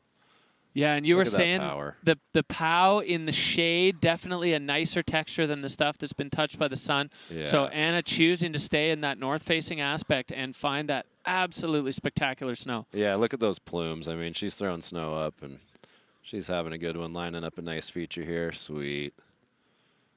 Yeah, look at that. So Anna keeping it clean and tidy as she comes over the lower section of the upper face, and still stacked up features below her, nice and clean. Kind of not that same full throttle approach that we saw from Mia, but also doing everything to stay on her feet and keep that board in contact with the snow, as Anna Martinez now clear of the upper section. So a nice clean top part. We'll see what she can back it up with on the bottom. Yeah, having some nice sprays here, throwing up that snow into the sun. You can tell that edge is just holding that blower powder. Nice. Yep. And this is where it pitches away. So Anna Martinez is going to need to do some very clever navigation. Oh, she just puts the board straight into the fall line and absolutely flying down there. Brake check to get control. She has to cross a couple times over that slough line, and she's still got a couple of glory turns lined up below her. Yeah, she's got to be happy with that run. Stayed on her feet, road's fast, fluid. That was a great run. And popping over this little double out. Oh, and just losing it at the bottom. I'm not sure where that sits in that judging line. The judges said once the riders have connected with the glacier, that seems like it's right on the doorstep. Yeah, that's a tough call. I'd give it to her in her favor. She had a great run. That's at the bottom. Yeah. But, you know, she did do a little error there, I guess. It could have played into it, but yeah, we'll see what the judges fun have to to watch say. either I mean, yeah, if it was coming from the commentators, we'd give it to you, Anna. As we look back here, Rylan, at the replay of Anna Martinez's run. yeah, flowing it nice. And like you said, just with the limited scope and all the excitement of being in Alaska, for her to come here and lay that down, I think it's really impressive. A lot of features, too. She linked up everything well. Kept it fluid. Yeah, and looking like she knew exactly where she was going. Getting down to this lower part, she just puts the board and lets gravity take her for a ride. And then using that powder, I think that's really smart. Gets out of the slough runnel into the powder before she puts her board sideways, where she knows she's going to have nice contact and a good kind of braking effect. Totally, yeah, way better purchase in the snow. And just when it's hero POW like this, you can really use the snow to your advantage. So it's nice to see that out there. All right, well, 3 riders in to a 4-rider field here in snowboard women. We just saw Anna Martinez as the judge is doing some calculations there. She's looking anxiously, waiting for this score as it climbs up and goes to 58.33. So she moves into second right now. Mia Jones dominating this field so far with her 91-point run. If there is, well, I mean, there is only one woman left who can have a say in the podium conversation, which right now has Mia sitting on top, Anna Martinez in second, Michaela Davis-Meehan in third. It is last year's Freeride World Tour overall champion out of Val Thorens, France, Noemi Eki. She had a huge season last year, rookie on the tour, taking the title, now standing in the start gate for the first time ever in Alaska. And Noemi pushing out of the start gate, opting for that direct fall line approach. Yeah, I talked to her down there, and she said, I'm going full fall line. And it's been great watching her on tour. She really understands the mountain well, and it shows. She brings a lot of fluidity and power. And I think one of the other riders who's really taken women's freeride into the next level. Yeah, and you know, we talked earlier about the torch pass between, you know, your generation and the next, and now Victor onto the younger guys. It's been the same thing with the women, where Marion Erti has taken some of these young French riders under her wing, and Noemi is ripping right now, getting her board bounced out from under her a little bit, but at absolute full pace for Noemi Eki. And she's over in this part, Ryland, that you said was a little bit stiffer, a little bit firmer. And you can see it by the way the board is moving on the texture of the snow. It's not as easy to control. Yeah, it's a little shallower over there, and just like it's giving back a little bit more. You can see it bouncing her, but she's riding fast, she's riding smooth, and just a, you know, a beautiful sunny POW run in Alaska. Oh, and now look at that. into this just glory turn. Yeah. So now coming back over the slough runnel, she wants to reconnect with the powder. So Noemi Eki on that run, we're going to have to check in the replay. Strong top, but then she kind of ran out of features on the lower section, which is one of I think the benefits of that more riders left part of the face. You get the bottom part where it spines and flutes again, where way over there riders right, it stays a little bit more open bowl style. Yeah, totally. But you know, it's cool to watch everybody, their own perspective and what draws them to that area, you know. So it's the beautiful part of free riding, is that it's free, and then to see like, yeah, I'm gonna go over there because that's what appeals to me, and have a run like that, it's cool. And that is the genius of line selection, is this face from start 1 high all the way over to start 2 is 1.5 kilometers. So a huge piece of terrain. And these riders have it all at their fingertips. The only thing kind of limiting their line selection is their own creativity. So whatever calls you in your free rider's heart is where you're going to go. And Noemi Eki now making her way across the Little Jarvis Glacier down to our limited finish area. If you're noticing, there's a lot less crowd around. The only people watching live are up on the ridge where we are, the judges are, all the broadcast and production team, because it is in an avalanche deposit zone. So we want to keep the number of people down there to a minimum. So each category will be hanging down there until the category finishes, then they'll bump back up to the ridge top. So it's a bit of a quieter reception to the finish area than we're used to seeing. As we see, we got the ski men lined up on the ridge top. They've been watching. Big hug between these two riders. You said it before, Ryland, but they're competing against each other on the sheet. But really, it's just you and the mountain out there. And 100%. Camaraderie between all these riders is just unmatched, especially on a big Alaskan face like this. Yeah, well, and they're all at such a high level. the camaraderie, and they're learning from each other. And when they see someone else do something that stokes them up, it's, you know, it's great. So 53.33 there for Noemi Aki, dropping her into third. So here we see how it shook out. Mia Jones with a 91-point run. This is just utter and total domination of the field. Anna Martinez, 58.33 in second. Noemi Aki just behind with a 53.33. And Michaela Davis-Meehan with that game-changing moment. Backside 360 high on the face. Finds herself in fourth after a bit of a rodeo ride down below. We're going to look back here at the run of Mia Jones. This was just incredible what she did up there. Absolutely incredible. I mean, look at the speed. The drone could barely keep up with her. She's coming in full force, just bringing the power. Look at this style. The snow's raging. It's, yeah. I mean, it's fun to watch. Like, here we are. This is world-class snowboarding going down right in front of us. And these women are taking it to the next level and essentially changing the sport forever. Yeah, pushing hard, Mia Jones with the full throttle approach, and the judges notice stuff like that. When you go hard right out of the gate, that gets their attention. It grabs them by the collar and says, watch this. I'm going to show you where this sport is at right now, and if I've got to put it on my back, I will do it. So yeah. Mia Jones, and then you said it yourself before, this part is an opportunity to show the judges your riding skill, your turns. And the turns that Mia Jones puts down are just electric. She's so stylish. What the board is doing in the snow is absolute perfection. Never put a hair out of place on this entire run. No, absolutely. And like, you can just tell she's having fun. She's up there just living her best life, and it shows. Look at that. Yeah, unreal. I mean, you could watch that in a snowboard movie and be happy about it, and we're seeing it in a competition. That's the #1 takeaway for you young free riders at home. It's got to be fun. You got to look at the way she engages that turn. Yeah. That perfect, creamy Alaskan pow. I mean, Mia Jones just textbook riding. Yeah, and it's hard to like put forward how steep this bottom section truly is, and just, yeah, domination.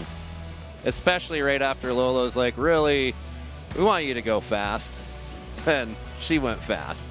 Oh, she went fast. I mean, she's going to need a library card after that run because she just checked this face out top to bottom. That was unreal. So here's what it's done to the overall rankings. Mia Jones takes a stranglehold on the overall. The two French riders in a battle for second place overall with only 75 points between them. Michaela Davis-Meehan sitting down there in fourth, but she has a serious day to be proud of with that 360. That's making the highlight reels for sure. 100%. Yeah, that was straight up next level. All right, well, that is going to do it. Thank you so much for joining us, Rylan. It has been a pleasure going through this with you. Rylan Bell joining us here. Stay tuned for Ski Women coming up next.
Welcome back to the YETI Alaska Haines Pro. We are 2 categories in, and it has been absolutely electric here in Haines We're so happy to be back here. It's been since 2017 that the Freeride World Tour by Peak Performance has been in Haines. My name is Derek Foos, and I'm joined by Freeride World Tour Operations Manager Johnny Ray.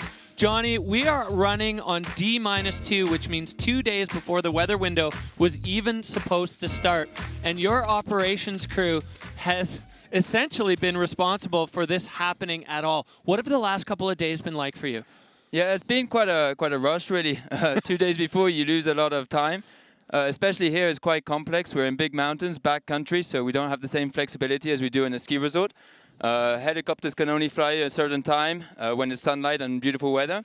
So yeah, we took a little bit of delay, but the local guys are great. They helped us out. We managed to get everything up on the mountain. We had teams sleeping up here the last 2 nights to work through the night to make sure that everything's up and running for this morning. And yeah, it's great to be back in Haines. We love the little challenge. This is what we're here for. So describe a little bit the layers of what you guys have had to build, what you've had to pull off to make this happen. I mean, we can see some of it on the screen, but the behind the scenes, like, this has been a huge lift for this crew. Yeah, it's been a really busy few days. Starting off, we have to build all the structures, the start gate, down in the heliport, all the nets, prepare everything. Debrief with the heliport, like the helicopter guys, to make sure that everything's good for them. And then once we sling everything, it's having crews on the mountain, crews on top, so we can unload everything. And then start building as we're going through. The other day, we only started slinging at 3 p.m. and guys were sleeping, so as the slings were coming in, we were building up the tents so that they had their little bivouac for the night. Making sure that they're all safe before we left at 5 o'clock. So yeah, it's been a rush, but we're up here and happy to be back. And this is the most remote location that we deal with on the Freeride World Tour. You know, like the getting the equipment even here to Haines. Describe the challenges of the remoteness of operating deep here in the Chilkat Range.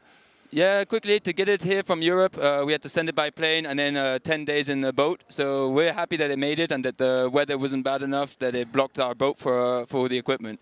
So yeah, it was quite tricky to get it here, but everything's here now. We're all set up and we're happy to have a comp finally. Well, on behalf of the entire Freeride community, we want to give a massive thanks to you and your team, Johnny, for getting this off. It's the only sunny day in the weather window, and we're not even into the weather window, but we're 2 categories into a comp, and it's just a huge accomplishment. Thanks so much, Johnny. Thank you. Well, we are rolling on with the Freeride World Tour by Peak Performance Ski Women, the next category on deck, and we are kicking things off with a bang.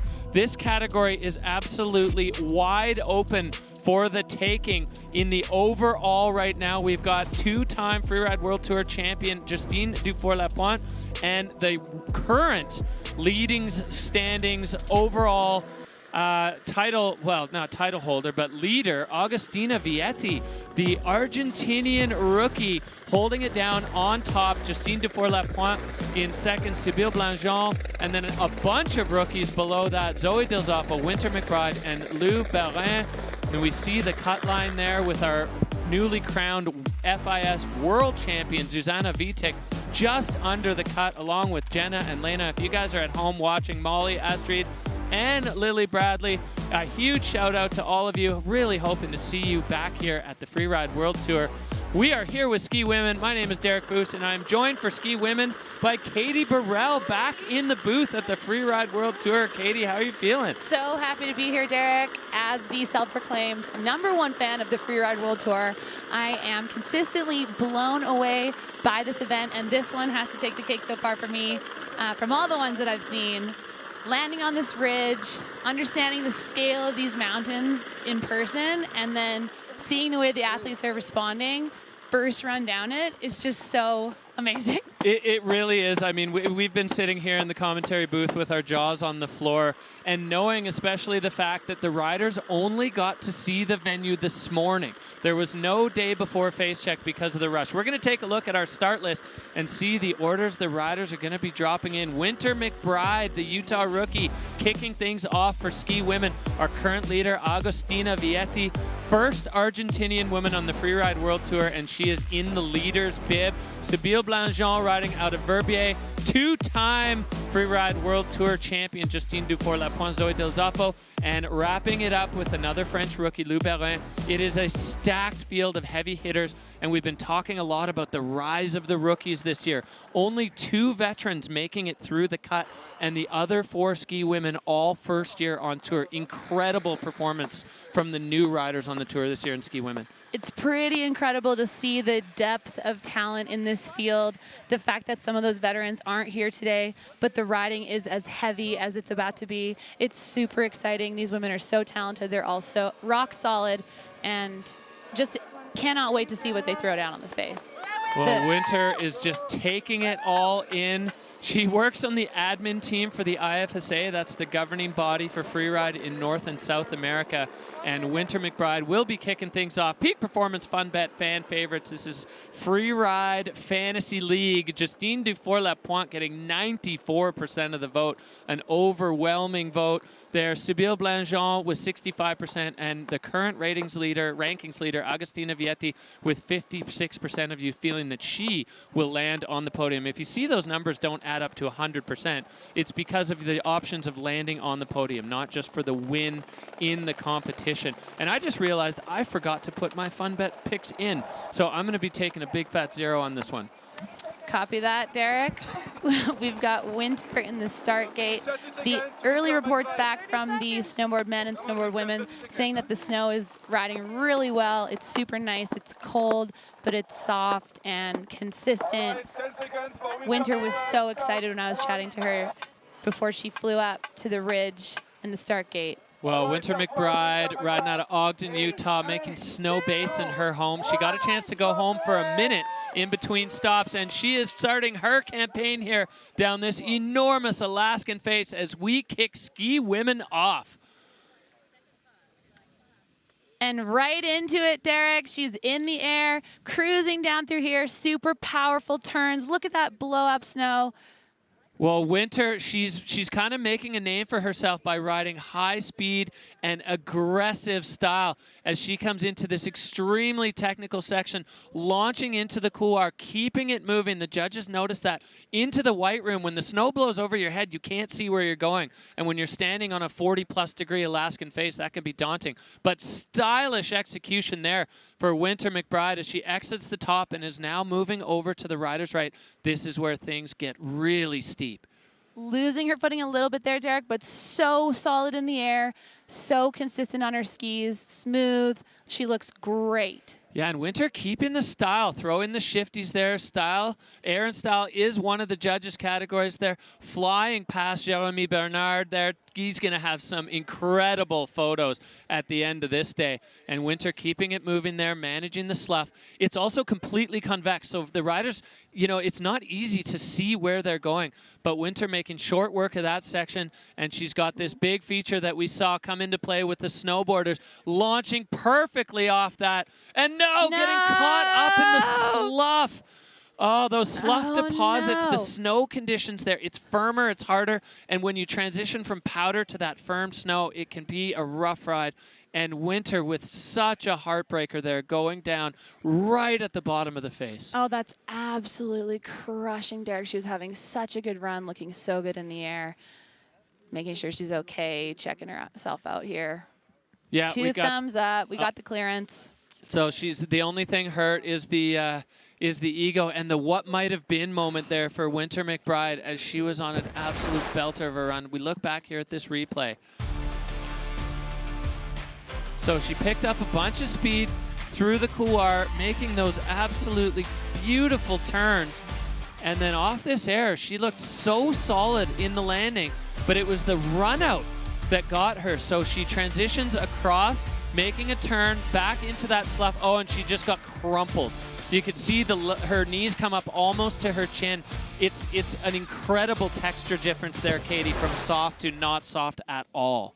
I feel fairly unqualified to comment on slough in Alaska, Derek, having never experienced it myself, but you can sense just how smooth it was for her before that. And so I really just feel for her, it's absolutely just the snow grabbing her in that moment. All right, well, while we wait for the ski runner to make their way down, who are the snowboard men from the first category, by the way, we've got a chance to catch up with Mia Jones. Mia, you just took the win in Alaska with a dominant performance. Describe what it felt like to stand in the start gate up there. Yeah, I think it's definitely a little intimidating to be out here in Alaska, and the mountains are so big, and the snow was incredible, so it really came together nicely. But yeah, a lot of nerves. All right, you only had this morning really to scope that run out. We've got your run on the split screen here. Did you do exactly what you planned to do? Not at all. I kind of missed my top section and my bottom section, but it ended up working out, and I had a lot of like backup plans, so yeah, it ended up being good. So we were watching and during your run commenting on the slough management. You can see in this section the slough was actually ripping on your left, and then lower down you actually cut out a little pocket on one of those fall away spines. So describe that. Were you aware of that, and you were actively working to avoid those slough runnels? Yeah, I think I was definitely like when I was choosing a line, trying to choose something that was like moving across the venue and trying to not cross back in my slough. But yeah, I don't know. So definitely thinking about that. Mia, your run was fast and hot. You flashed it. Was that the strategy going in, or was it once you got on there, that was the speed you had to keep? Yeah, I think I definitely went in and I wanted to do a fast run, but yeah, the venue was pretty steep, so you pick up speed pretty fast. Well, I think we do just need to mention a 91-point run, nearly 40 points clear of the next athlete in the category. I mean, you're a rookie on this tour, but you're riding like a veteran. Well, how are you feeling now with this win under your belt about the last remaining event in the season? Yeah, I think this is definitely a really good confidence booster, and I'm excited to check out Verbier. I've never been there, so I think it should be really sick. All right, well, thank you, Mia Jones, sitting on top of the snowboard women's category with a just incredible performance. Katie, you kind of mentioned it. The aggression that she rode with in that run it really unmatched in the category. She absolutely flashed it, Derek. Everyone on the ridge here was commenting on just how fast she really made it down the face. Super smooth, but with so much speed, and just looked so comfortable out there. Coming into this season, there was a lot of talk about, Mia Jones, that's Jeremy Jones' daughter. I think the narrative is going to be changing, and Jeremy's just going to become known as Mia's dad. Oh, that guy? Yeah, that's Mia Jones' dad. It is it's a classic Jedi Padawan story, isn't it? Yeah, a little bit of a passing of the torch. So Mia Jones taking the win. We can see the ninjas there. The snowboard men, immediately after snowboard men's category, got back in the helicopter and flew back to the top to act as ninjas for the two ski categories. Selfless for them. But maybe let's not put too much selflessness in it. I was going to say that chatting with these guys, it sounded like they were pretty happy to get back up to that ridge and shred these lines with a little bit less pressure on their shoulders. All right, while Winter connects with her equipment, we have a little look in some insight into the mindset of two-time Freeride World Tour champion Justine Dufour-Lapointe. I think it feels really unreal to think that I'm going to go to Alaska. It will be my first time ever skiing in those mountains. I think for me, freeride is still new. I still learn so much. Every day I'm outside on the mountain. And Alaska always been something that you see on movie, you see on social media, and it seems so far away. It seems so untouchable. And to be now part of it and to be going to that final in Alaska, it's a dream come true, actually. Well, there's a reason that they call this the dream stop, and I think Justine summed it up nicely there. It's something that you've watched, and now to be in it, I mean, it's just incredible for these athletes. It's incredible, and it's so much bigger than I realized. It really is enormous. I mean, 1.5 kilometers from start one high over to start two. So that's the breadth of the face as we are back and ready to go with ski women. Agustina Vietti, the first woman from Argentina ever on the Freeride World Tour, and she is leading ski women right now. She pushes out of the gate, heading out to the rider's left. The athletes have to navigate this. It's slightly uphill, but at least these ski women, they have poles to deal with it. The snowboarders were getting slingshots from the guides and ski runners that were up high on the face. So Agustina, she is really carrying the Argentinian freeride community for an incredible ride as she starts her campaign, and she has a hefty piece of terrain below her, going double, but landing sideways there. And Agustina's going to need to self-arrest because this is incredibly steep. So she holds, look at her fingernails dug in on the edge of oblivion for Agustina Vietti. That was a scary one. She is gripped there, Derek, but telling us that she's okay. Holding the #1 spot, and you can see why. She's got aggression, she's got vision. She looked at that thing, she was going for the double. Unfortunately, kind of hit side hill there and went down, but you can see the way that she looks at this face and just how aggressive she was about to ride. Yeah, exactly. There was going to be no holding back. So we'll dig into this a little bit.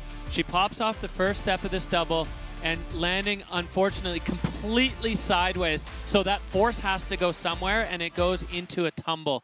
And then Agustina digging into her self-arrest skills to stop herself. Yeah, just got bucked there, and the skis just ejecting, not wanting to have anything further to do with it. And Agustina taking a couple of tumbles there, but digging her boots in, digging her hands in before the terrain pitches over again. So skis are dug in there. You can see how deep the snow is there. And I mean, that was incredibly aggressive. I mean, I think she got a little off camber going off that second hit there, Derek, and then it was almost a full hockey stop with from a 20-foot drop. So that, I mean, if she'd have held on to that, it would have been it's almost an impossible physical equation, as you say. And she's so lucky to have been able to stop herself where she did, because it is so steep up there. One ski's high, one ski's low. She's going to need a hand to grab both of those. And that's not easy to get either of those things. And post hole and boot pack up and grab all of your gear. Yeah, she's in a bit of a pickle. My goodness. But we've got some of the best freeride snowboarders in the world given their hand to help out as ski ninjas. And as we said, not a bad job to take. As looks like Enzo Nilo bringing the ski down to Ago. Once she gets that other ski, if she can get it on her right foot, she'll be able to side slip down on the downhill ski to reconnect with the other one, making herself a little bit of a platform. As you said, Katie, I agree completely. She didn't mean to land sideways like that. She kind of got bucked on the takeoff of the second step in that double, and it did look like it kicked her around, because no skier wants to land sideways off a drop, least of all on the top of a huge Alaskan face. It definitely wasn't a transition move she was looking to make. That was the exit. That was the run out. And it looked like the right of her body just kind of twisted there. And I'm imagining she was hoping to sort of send off the left of that kind of nose there, based on what she'd scoped from across the valley and the ridge, looking back at this. I can understand the vision, and unfortunately it just didn't quite connect for her. Well, and this is something that I think we should talk about. This is hard. This is really hard. What these riders are doing is difficult, and we've seen in snowboard men and snowboard women, you know, various levels of execution of the dream, of the goal. And we even heard from Mia with that 91-point run. She didn't put the run down that she wanted to. That's a huge part of freeride, is you get going, and then when the wheels come off your car, well, how do you steer it? You know, what do you do? What do you do to continue to stay on your feet and to continue rolling on? And obviously there are levels to this, and for Agustina there was no continuing, and it was the same with Winter. Once the skis are off, you're taking a no score. But yeah, these athletes, they are pushing themselves. They are finding out where their envelope is, and it's difficult. There's so much improvisation that goes into skiing this kind of terrain. I talk like I have done it, but just based on what I have heard people talking about the way that this morning rolls out. They're landing at the A-frame. They're flying out across the river, over into the terrain here. They're on the ridge. They got the binoculars out. They're looking across, trying to figure out how it all connects, trying to figure out what they're going to do, not fully being able to understand the way things roll, a feature here, a feature there that you're not expecting. Half the battle is just being able to improvise on your feet once you're in this stuff and make it all link and make it all connect. And I mean, I'm imagining Augustina, the way she's looking at that across from where we're seated, Derek, the vantage point that we have is the same vantage point the athletes have in the morning. And I'm looking up at that thing and trying to figure out how you can do the math on the speed you need, what's happening really over there. And all of it is just once you're on course, you're having to react and improvise in the moment. And it's a massively impressive skill set. Yeah, a bit of a ski around and find out mentality. See what you can do on this huge face. It's 750 vertical meters, absolutely enormous. The biggest face on the Freeride World Tour by far. And nice to see you're getting some big beauty soul turns down through the fan there, Derek, and skiing out through the gap here and being able to enjoy the snow and the sun. And yeah, so she's getting her glory Powell run, and this woman is about to put herself to the test. Sybille Blangeon, Verbier rider, sitting 4th currently in the rankings, making her way through the cut. One of only 2 veterans to make the cut, and Sybille now pushing out of the start gate and taking on this daunting Alaskan face. I'm a huge fan of Sybille's ski style, Derek. She's so solid. She's so strong, powerful, and consistent. I love watching the way she turns. It's the kind of turning that we all wish we could do.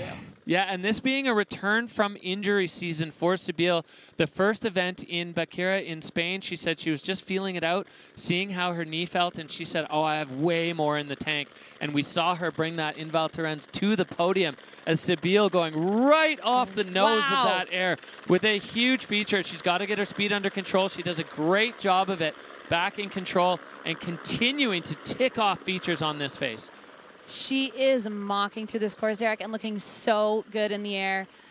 The speed that you get as you land and the acceleration that comes in these kinds of steeps, managing it so well and lining up for another one here. Yeah, gravity's not playing in Alaska. It is in play the whole time, and speed comes at you fast and furious. But Sybille, you know, she's a physiotherapist in her spare time, I guess, when she's not being a pro skier in Alaska. But she knows the body well. She's extremely physically prepared. Mental game is strong. She said this morning she was feeling really nervous. We're not seeing it in the run. Can't tell when she's on her skis. That must be in her head. Look at her flashing through this, managing so well, holding through that tougher snow there as the consistency changes and lining up for another boost off that bottom air. Look at that snow blowing up here. And this is smart. She stayed out on the skier's right side of that avalanche debris that took out Winter McBride. So Sybille showing her mountain knowledge there, her savvy, that she was able to recognize a hazard there and avoid it while in motion. As you said, this is all coming at them while they're doing it. The plan just rolls out. As we look here at the replay, the upper section of Sybille's run, so solid. Big air, bolts landing. That looked so good, Derek. She's so good in the air. Held that landing so perfect right on top of her skis. And then you're right, she manages it so well. Sees this nice patch of snow, untracked, unmessed up by the slough, and just laces through there on the bottom. Oh, God, that looks good. Yeah, I mean, staying in the powder, first of all, it just feels way better. But it's also, strategically, it's just the better option because she was able to control her speed and keep herself out of that big slough pile that took out Winter McBride already. So Sybille Blangeon with a masterful run, the first woman in the category to go top to bottom clean. You can see the judges there, a little bit down on Aaron Style, which is, you know, I feel like we can appreciate that. Throwing tricks in a face like this is that's just another step completely. I mean, they talk about the velocity as soon as you leave the ground in a place like Alaska, and managing a trick with the kind of speed, it's 10x what it is on a... So 75.67 for Sibylle. She goes into first place in the ski women's category. She is the third rider out of 6. So a solid, solid performance there from the Swiss rider Sibylle Blangeon, making her campaign. As we see right now, she is sitting on top with Winter McBride and Augustina Vietti, both taking no scores, big crashes, as we're sliding on with the ski women's category. The reigning champion, 2-time champion, Olympic gold and silver medalist. There's not many things that Justine Dufour-Lapointe has not won, but the YETI Haines Alaska Pro is one of them, and she would love to add that to the case as she pushes out of the start gate and gets things going. Her first time in Alaska, Derek, is dropping in on this massive, massive ridge. Oh, no! And Justine getting caught up in the rocks on that takeoff and bucked over. Oh, no. So she's going to take a sec to regroup. Hopefully she's okay. As we pull back, Justine Dufour-Lapointe going down hard there. Not sure if she still has her equipment or if her skis. Looks like she's boot packing Oh, up. she's just got one ski, but the other one is close. So she's going to be able to retrieve that herself. A scary moment there for the reigning 2-time Freeride World Tour champion, Justine Dufour-Lapointe. We're going to have to dig into the replay to understand what happened there. But doing a good job of self-arresting again. The ski women, unfortunately, having to use that skill a little more than we'd like. So she's approaching. She gets down. Oh, she just gets a little too low. And unfortunately, hiding under the snow are rocks. So a little bit more of an aggressive approach on that one might have served her well. But, I mean, she's in a terrifying place on Earth in that moment. So Justine, she's okay. Looks like she's lost a pole there, Derek, so she's got the one. Abandoning it. That pole might just be gone. That lives in Alaska now. Returning to the earth. Yeah. The ski pole.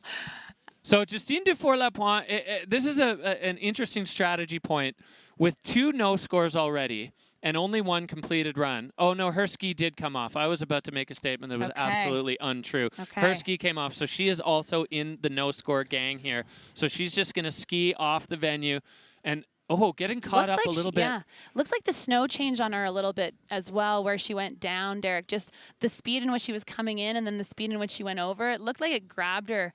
You know that feeling right around the knees, or just kind of whoop, that jerking One of the feeling. worst feelings in skiing when your feet stop. And you mentioned she looked a little low. It almost looked like she was thrown into that position and tumbled. She actually flipped over those rocks, which, yeah. I mean, she's lucky she stopped where she did because she kept going. She's going off something way bigger than what she did. Yeah, and this is just a look into the riders. They wear back protectors, they wear helmets, they wear mouth guards, they have avalanche shovels and probes, transceivers on. The safety equipment is not for show.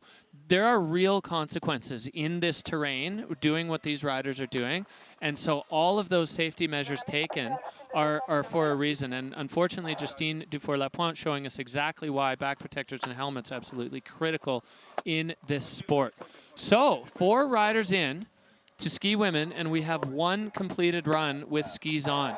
This is a fascinating turn of events. In the no scores, the riders are judged up until the point they lose their equipment. So with Augustina and Justine going down high on the face and Winter nearly completing the whole run, Winter will be leading the crashers currently.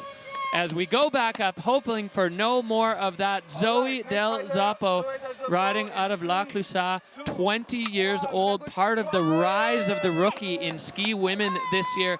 She has been incredible, standing on a podium in her very first Freeride World Tour event. She's going to be looking to replicate that here in her first time ever down a huge Alaskan face. Zoe making her way past. We've got the snowboard men up there acting as ski ninjas and the ski men up there getting ready for their big day here in Alaska. Zoe making her way down the ridge. Nice to get the blood pumping as you move across the top of the ridge here, Derek, and just land on your skis before you're dropping in to this monster face. All right, so there's the wave. That's indicating to the judges that's where she is going to drop in. You can see the spine feature, and Zoe launching right off it immediately, taking an aggressive approach on the upper section of this face. She is looking good, Derek. Big, strong turns, super strong, coming down through this section. Snow's blowing up everywhere. Lining up into the nose off of this one. Oh, Huge. This is a big one. Boom. Zoe Del Zoppo stomping that. Now she's got to manage this speed, but really clever because it's a flatter part of the venue, not flat by any stretch, but slightly flatter. So it gives her an opportunity to get that speed wrangled in and get herself back in control because there is plenty more action looming below her. Zoe flying off that one too. So trademark aggression from the young French athlete. Super smart line, Derek, the way she managed that so brilliantly. And now moving into this, you can see the convexity of this roll. This is totally blind for these athletes as they roll into it. Does she look almost casual right now? She's in Alaska on an enormous face and just taking it all in stride. Zoe Del Zoppo getting the speed under control. Like you said, Katie, it pitches over and it gets so steep so quickly. Another big air, holding the fall line. Zoe now coming, and she goes sailing off the edge of that cliff. Zoe Del Zoppo going down, but she's got both her skis on, so there's going to be a score. This is tricky for these ski women right now, Derek. They are managing so many different pieces on this face, and she's flying down through the bottom here, getting those glory turns, as you say. That's crazy, the way it rolls over like that, and then the snow just changes so fast on them. You're doing one thing, and then all of a sudden, you're skiing a completely different kind of terrain, or snow. Yeah, and Zoe, unfortunately, we'll see here, the top of her run so aggressive, just sailing off this blade, clearing the rocks, perfect connection into the transition. She looks so good on her skis, and this was massive. Look at that, boom. Yeah, lacing it. Having the room on the apron to run the speed out, get herself back into control, and then we see, this is the upper section again. This is where things got a little hairy. She landed this beautifully. She's managing the speed. The speed gets a little out of control, and she had to turn there, or she would have launched to the moon off that next perfect flat deck takeoff.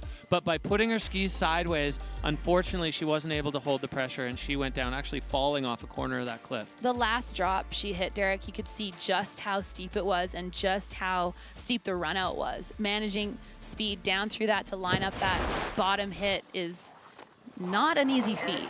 It's so difficult. And I think we have to keep refreshing our minds here on how hard this is for these riders. 58.67 for Zoe Del Zoppo.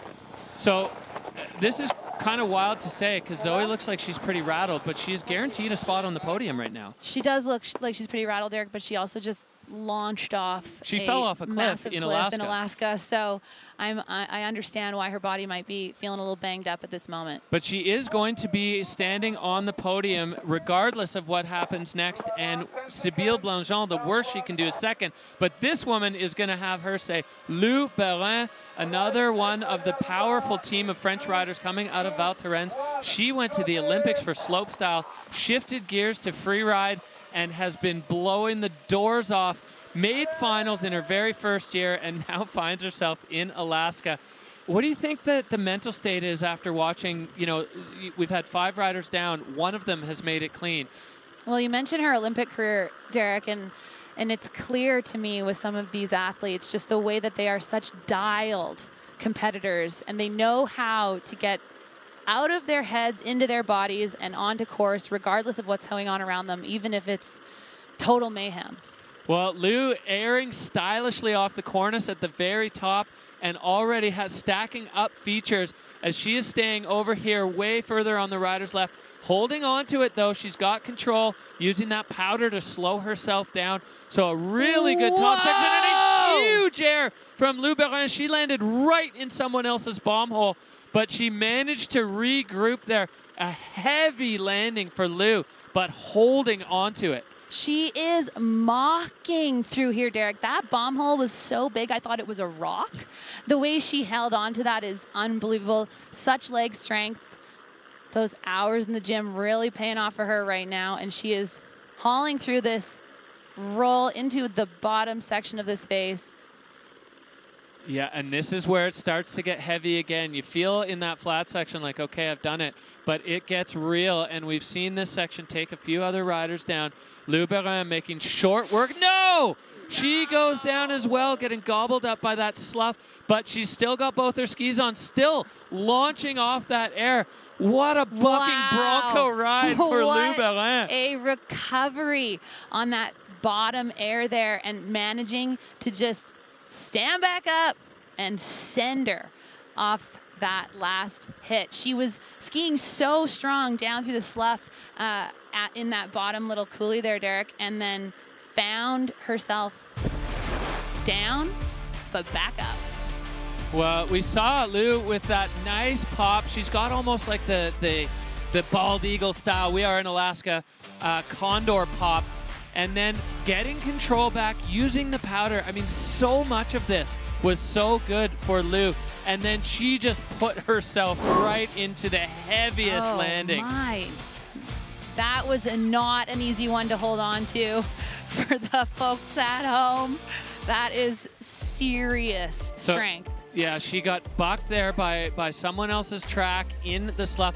Stands up, wow, doesn't even speed check, just launches off that lower air. So the judges they're in a bit of a pickle because they've got some stuff that they need to dock, but they also have a lot to reward in that run. I mean, aside for that one, I mean, call it a butt check. That was a pretty smooth run.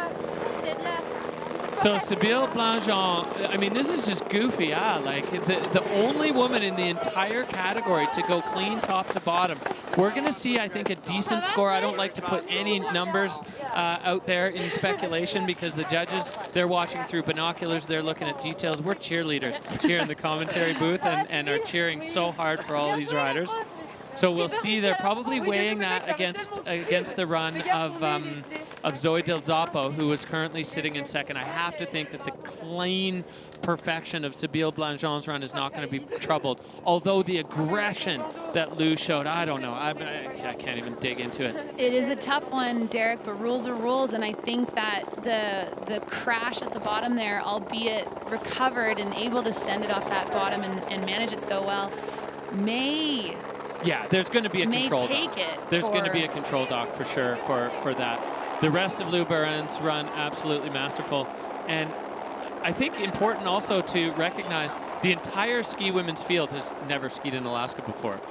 So they are throwing down out there. 72.67. So just second behind place. Sybille Blanchon. Sybille takes the win. Lou Berin in second. And Zoe Del Zoppo rounding it out as we take a look here at the category standings. The Swiss rider from Verbier taking the win in Alaska. Lou Berin and Zoe Del Zoppo completing the French 2-3. Winter McBride, well, she got furthest down, so she's taken points for fourth.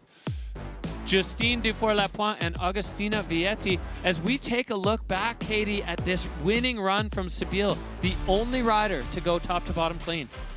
And here it is, Derek, that this is her first time dropping in on the scale of these kinds of mountains in Alaska, and she's got that classic Sybille style, shredding down through here so strong, lining up these beautiful turns into these hits that she lined up so nicely. And maybe from of all of these riders growing up in Verbier, there is no shortage of huge terrain in that resort as well. Sybille, you know, has skied the Bec des Roses just for fun. So being in big terrain, she's no stranger to it. And she was able to put all the puzzle pieces together and build this line from top to bottom, and the only one able to execute clean, and coming away from that with a win here at the YETI Haines Alaska Pro. Her big mountain sense really coming into play today, Derek. He's doing her a favor having that kind of experience, because she was able to find these nice patches all the way down through and really use the snow to her advantage where she could. Yeah, it's nice when you can use something that's so much fun to also help you execute your run. You know, it has a nice double whammy for these riders. And Sabile was so strong through this section. She stayed out of the way of the slough. She stayed in the powder. And that's the slough management moment that chewed up a lot of the other women in this field for that bottom hit, that she managed to sort of navigate around the side to her right and giving her the opportunity to clean off that cliff at the bottom. Yeah, she went through so many sections that took out other riders and took them on well. So Sabile Blanchon moves into the leader's position in the overall rankings. Lou Perrin and Zoe Del Zoppo sitting in second and third, so exactly the same as the event standings. Augustine Vietti, Justine Dufour-Lapointe, and Winter McBride all going down today with no scores. So it's reflective of the fact that there are more points on offer in these FWT finals events, that a win in one of these can really rocket you up. So Sabile Blanchon takes over the top spot with a masterful run here and takes the win. Ski women done and dusted. You're gonna wanna stay tuned because ski men is coming up next from Haines, Alaska.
All right, welcome back to the Freeride World Tour by Peak Performance. We are at the YETI Haines Alaska Pro, and our final category of the day, ski men, set to kick off. They have had all day watching both snowboard categories and the ski women throwdown, and now they are ready to have their say. These athletes have been dreaming of this moment, coming to Haines, Alaska, the end of the road here where the mountains meet the ocean, the Chilkat Range providing the backdrop for this absolutely majestic stop. And the Freeride World Tour, so grateful to be back in Haines after an 8-year hiatus. Here we go, dropping first, Max Hitzig, Ross Tester, Marcus Gogan, Wei Tian Ho. I mean, what a way to start a category. The top riders able to pick, and Max electing to go first. As we move down, it is a who's who. We see the current World Tour leading man, Ben Richards. If he wins today, he takes the overall Freeride World Tour title, getting a world title under his belt. Hugo Troubat, Timo Rolshoven, and Victor Hale Woods will be finishing off the category. 81% of you feel that Ben Richards is going to continue his role. He's won 3 events, 2 World Tour stops, and the FIS World Championships. Max Hitzig and Marcus Gogan splitting the rest of the vote. Peak Performance Fun Bet. It is Fantasy Freeride, your opportunity to get some skin in the game. Tell us who you think is going to do it. So there we see the man himself, the 2024 Freeride World Tour champion, Max Hitzig. The German rider going to be the first man out. He will have been studying the other categories, watching them ride, seeing where people are getting in trouble, seeing where the landings are good, seeing where the snow is good. There's so many different snow conditions on this face. Anything south facing is definitely a little stiffer. Anything north facing is deeper. Things that have slid that are running on bed surface are much firmer. And we saw, especially in the ski women, the runnels where the slough has either slid through or gathered at the bottom. are providing a very difficult snow surface for the riders. Buck and Bronco ride here in Haines. So Hitzig will have taken all of that into account, putting his run together. And if nothing, that man is a calculated athlete. He'll know exactly where he's going, where the tricks are going to go, where he can get speed, where he needs to get rid of it. All of those things running through the head of the man in the start gate, Max Hitzig. Only 23 years old. He's already got a world title. He's already missed a season riding out of Montafon. I mean, his wins on the tour are just stacked up. We've seen him win in Golden. We've seen him win in Verbier. We've seen him win all over the place. And now hoping to add a YETI Haines Alaska Pro victory as we get underway here with ski men in Haines for the first time since 2017. And what a way to start it. Max Hitzig kicking us off. Well, he's got to make his way down the ridge. The riders have a 1.5 kilometer long ridge top to choose from. Wherever they want to enter, they can. Just looming to his right is a big cornice, so he's going to make his way past that and even further down. So nothing easy as he pops into this double made classic earlier and immediately onto his back, but getting control back. Max Hitzig now onto this low buttress, flying over it, finding a beautiful powder landing, and Hitzig well and truly into his run here, lofting a backflip into the powder, but under-rotating. And Max Hitzig going down. That is uncharacteristic for the 2024 champ. My gut tells me he thought there was going to be a little bit more or a little bit less give on that lip when you push off to set a backflip. If the lift gives way, then unfortunately your feet fall out from below you instead of your body going up and rotating, because we never see Hitzig under-rotate a backflip. That is bread and butter stuff for him. He did wave. Now he's just kind of, I think, taking stock of things as he's going to make his way back up. Difficult boot packing conditions as he's going to have to reunite with his skis. We'll take a look back.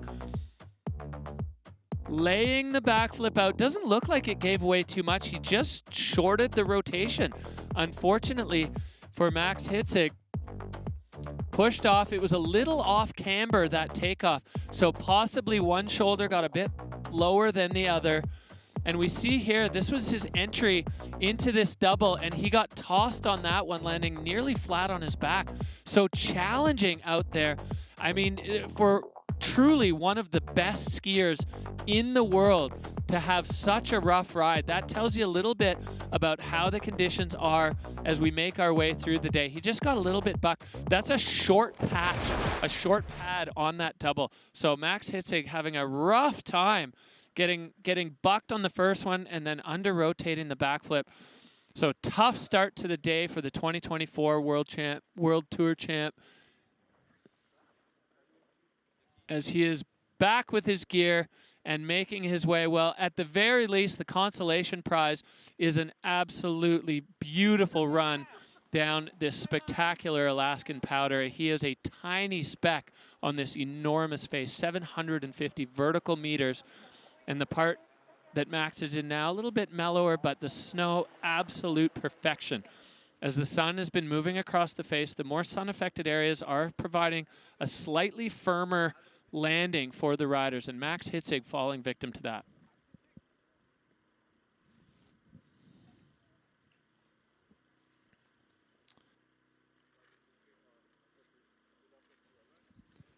So looking up here, we've got 3 starts. Start 1 high, which we see Ross Tester. He's going to be the very first person of the day in any category to drop in from this start. And this is classic Alaskan riding.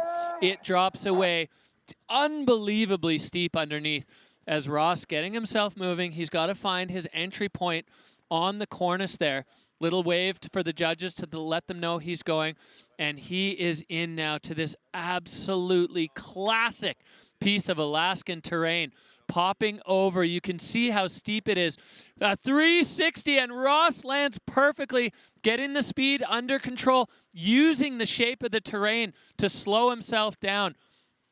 Unbelievably committed from Ross Tester there. This man was built for freeride. He's got the freestyle skills. He's got all the ski technique and the boldness to pull moves like that, like he's out here in a ski movie. You can see the slough launching. He does another huge 360, holding on. Ski kicks out from beside him, but he holds it as Ross Tester putting on a masterclass in freeride on the upper section of this face. And he has absolutely lit this thing up. We wondered, watching Max go, if we were going to see a repeat of ski women. But Ross Tester so far looking so solid. Now standing on top. There's a bunch of texture in the snow underneath, but Ross handles it well. Now holding on. He's got to cross that slough. Oh, just perfection. So Ross Tester has completed the top section, and he's going to go over and get another little bit of glorious Alaskan powder before he pops out onto the Little Jarvis Glacier and completes one of the best runs I think we've ever seen at this Haines venue. That was unbelievable. I'm nearly speechless as we look back at the replay. Ross, in the steepest part of this venue, goes 360, lands perfectly, gets on his left foot to shut down the speed. This was just incredible. And then launching another 360. He does it like it doesn't even faze him. He had to take a little pause here because there's so much texture in the snow underneath that big cliff. But Ross Tester using every bit of ski technique at his disposal to put that run down just perfect. So we saw from the video judge every single category maxing off the scale, lit up like a Christmas tree.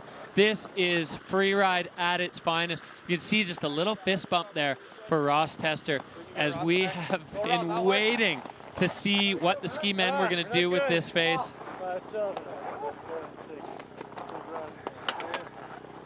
Oh, that was so fun. If you'll come stand right in front of the camera. There he is. We did it.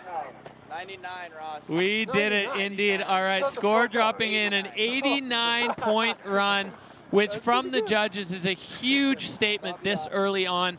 So they've left themselves a little bit of room, an 11-point buffer to maxing out the scale, because they know the rest of this field is absolutely perfectly capable of putting down something to equal that, but it is not going to be easy. We saw it in ski women. We saw it with Max Hitzig.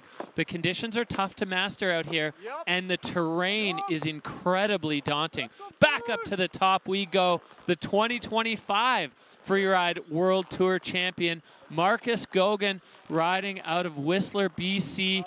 He was frothing this morning to get going. He's in start one in that gorgeous yellow pyramid. The YETI Haines Alaska Pro providing fireworks for us here as we've got a quick look into Marcus Gogan's mindset. Yeah, I mean, I think we all grow up watching ski movies, watching these crazy segments in AK, so to be in like what I would consider now the big leagues, it's yeah, incredible to be a part of that crew of people who shred those big faces, those gnarly lines, those steep faces. So it's going to be pretty interesting and cool to experience that. Well, it's just really become a theme. Every interview that we've had with the athletes, they're saying kind of the same thing. They're so grateful, so excited to be here, standing on the shoulders of giants, following in the footsteps of those that came before, both in the film world and in the previous iterations of the YETI Haines Alaska Pro. Marcus Gogan, 21 years old. He's already got a world title under his belt, and he is underway now for his first run in Alaska. For so many of these young athletes, this is truly a dream come true. Getting to ski the face, a face of this caliber at all is dreamy. Getting to do it in a competition is just next level. So Marcus Gogan now, he's got 2 bits of data from the ski men.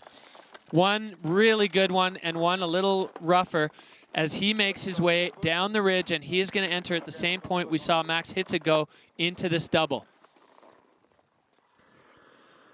Marcus taking a different angle on it, taking it as a single and reconnecting perfectly, and then launching over one of those spine walls, using those quick feet to navigate, keep himself in control, popping, going, cork 7, coming around, and no, a little bit of over rotation, but he skis out of it.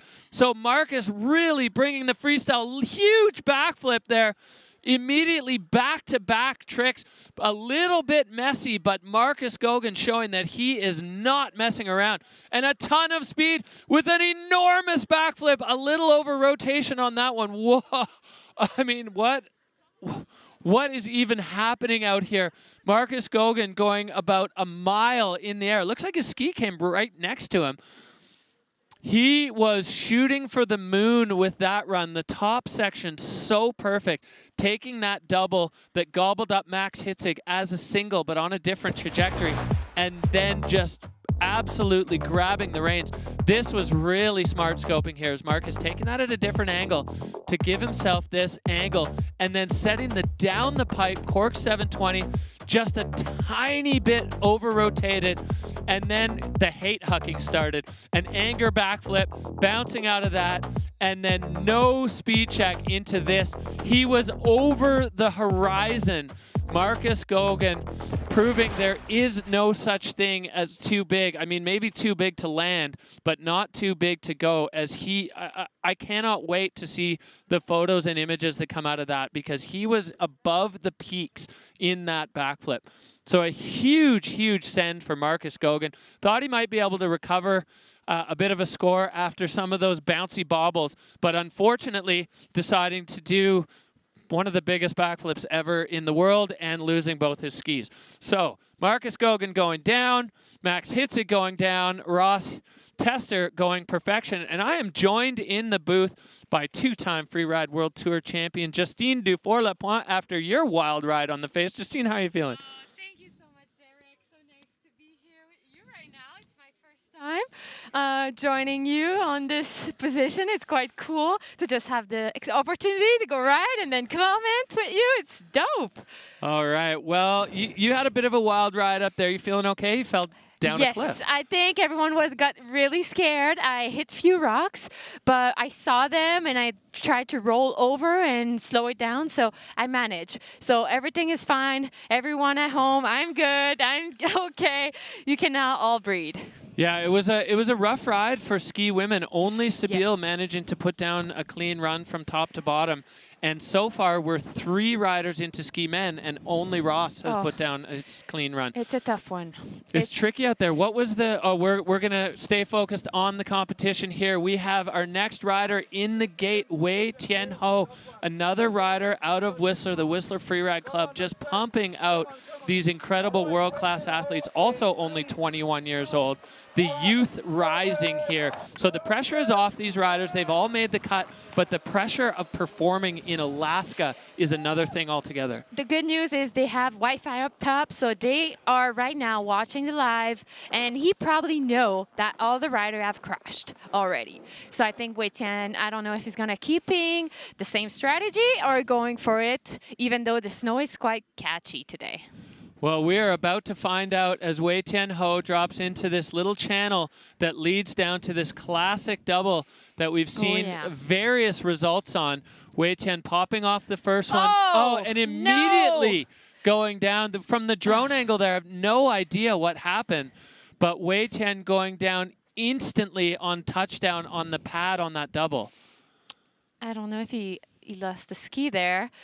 He might. I think so. Yeah. Oh, yeah.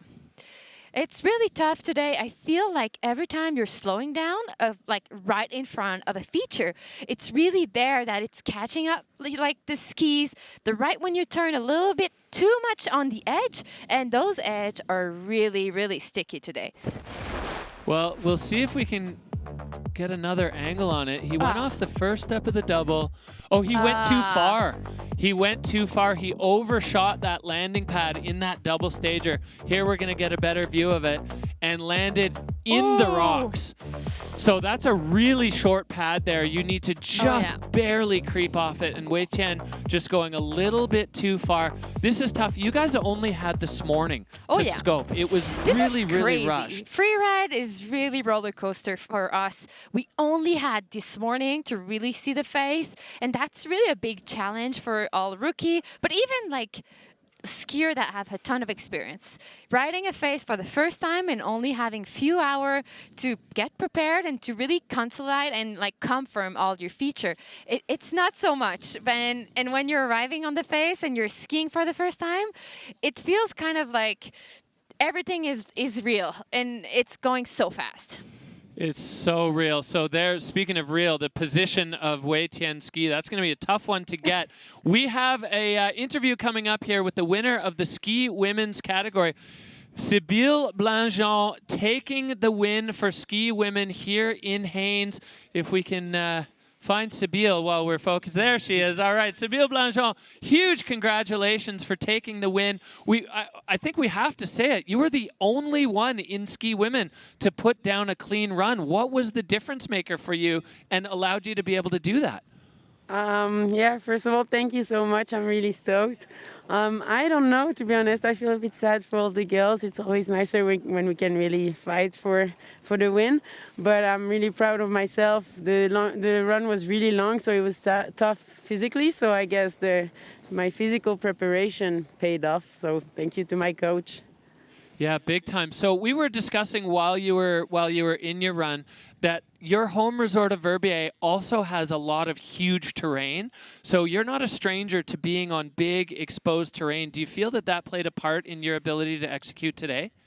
Yeah, probably a bit, but to be honest, Alaska is a whole other level. I was so scared and it's so intimidating. The mountains are so big, but it's just such an honor to be here, and I just try to remember myself that at the top, like, come on, Sibylle, you're in Alaska, just enjoy, and it worked out. Are you planning to celebrate tonight for this amazing win? Probably a bit, but not too much, because I want to go back skiing tomorrow if the weather is good. Oh, yeah. All right, well, the Freeride party takes a back seat to skiing spines in Haines, Alaska, and that is a true freerider right there. Well, once again, a huge congratulations for Sibylle putting her name on that trophy. You know, this event has only happened 3 times, so joining an exclusive crew of winners in Alaska, as this event has proven to be a roller coaster. You know, we've seen some incredible runs put down. We saw what's possible with Ross Tester, but Max Hitzig, Marcus Gogan, Wei Tian Ho, all going down. Tricky. It's a tricky one. It's the big deal. We're in Alaska, and the guys want to give their best, you know, and it's such an amazing, playful playground that it also allowed them to just, like, go big or go home. Well, hopefully everybody gets to do both as we see Edwards, Colorado's Joey Leonardo pushing out. This man has had an electric start to his Freeride World Tour career, coming on as a rookie, skiing well in Spain, and then putting himself on the podium and sitting in the hot seat for a long time in Val Thorens.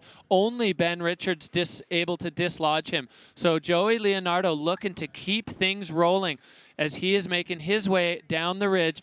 We'll see. You said the riders were able to see the others, so looking like maybe he's going to go to the same section that's gobbled up already a few of our pros. Maybe he'll take a slightly slower approach, landing on that pad, and finally someone able to get it going. Joey launching off that, staying in the fall line. Now he is absolutely flying down this. Oh, no! Oh, damn it. Oh, wow. Joey Leonardo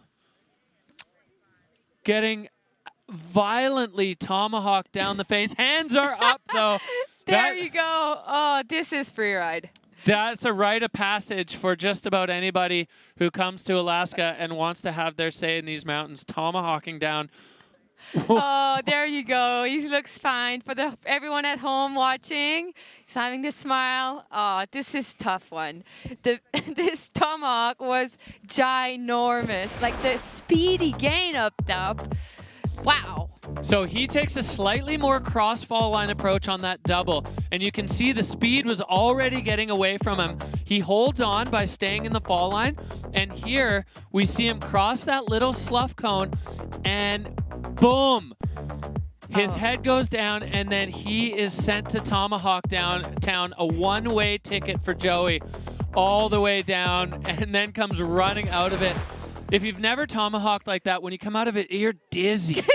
Dizzy, your brain is absolutely rattled. I mean, you have to just like let it go. You ride the tomahawk and you wait until the speed goes down. That's the only key to survive a tomahawk. Don't move, don't do anything.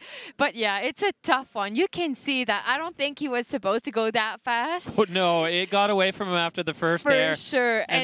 But also, the thing is, again, the snow is sketchy because he was just straight lining, everything seemed good, and then bam, like something got stuck or something, and then he crashed. So yeah, it's a tough one. Today, you have to be very much on your toes. That's the key. All right, well, lined up, we have Freeride World Tour head judge and commissioner Laurent Lolo Best sitting in the judges' tent. Lolo, this is a wild ride here we're seeing in the ski categories after we saw some really, really solid rides from the snowboarding. How are you feeling about what we've seen so far, and what do you think is causing it? Well, yeah, you're right. I think, first of all, we've seen some brilliant riding, as you mentioned today, snowboarding-wise. The girls have just killing it, and really good runs as well in terms of snowmen. The skiers, do you know, I think it's maybe to the fact that this is the first final of the World Tour. Those guys are qualified for the finals and for the Freeride World Tour 2027. They have nothing to lose, and they might be a little bit having some Alaska powder rush, maybe. I don't know.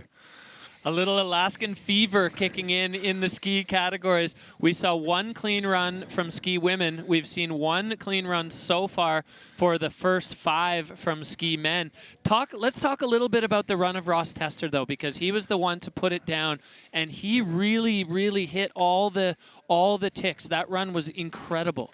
Incredible, as you say. I think the only, if I have to look at like really as a judge, the downside of it was the little tiny fluidity issue maybe towards the bottom, but everything else was spot on. You had a very big mountain riding at the top, big cliffs. He sent like 2 big 3, so altogether that was the perfect line. And I think, looking at the other riders, maybe they're trying to send it a bit too much, and yeah, it's the balance. Where do you put the cursor?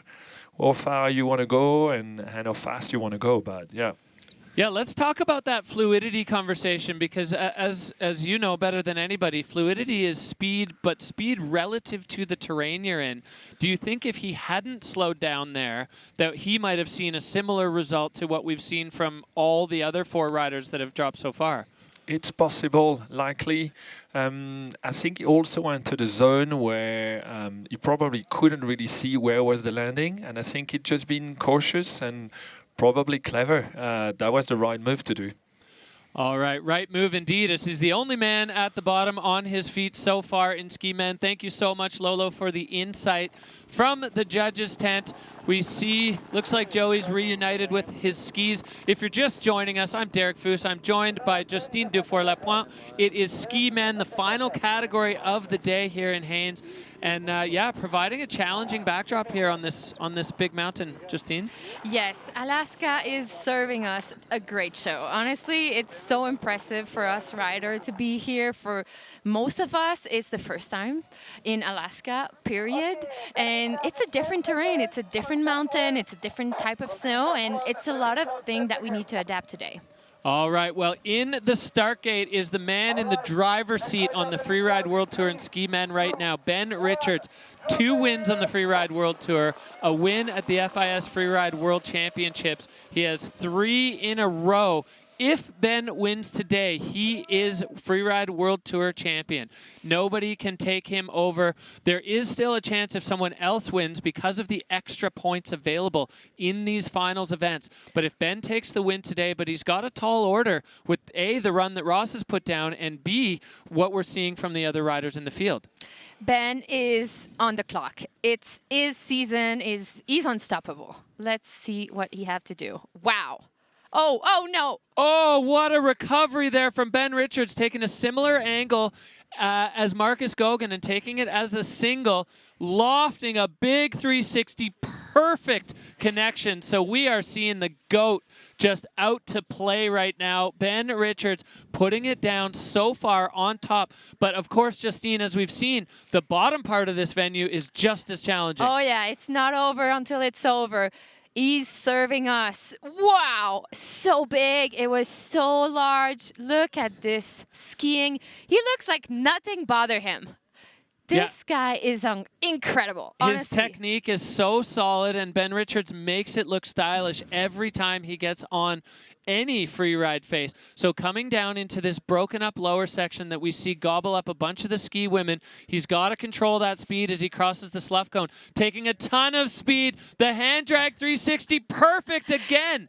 So Ben Richards is clean top to bottom. He's going to make his way down onto the glacier, and incredible run there from Ben Richards, and showing us that it can be done. Yes, Ben can do it all. He's serving us the best of free ride we can see. The way he's just aligning those strict back to back like nothing. Always the feet so squeezed together. That's something that, well, clearly not here, but he survived.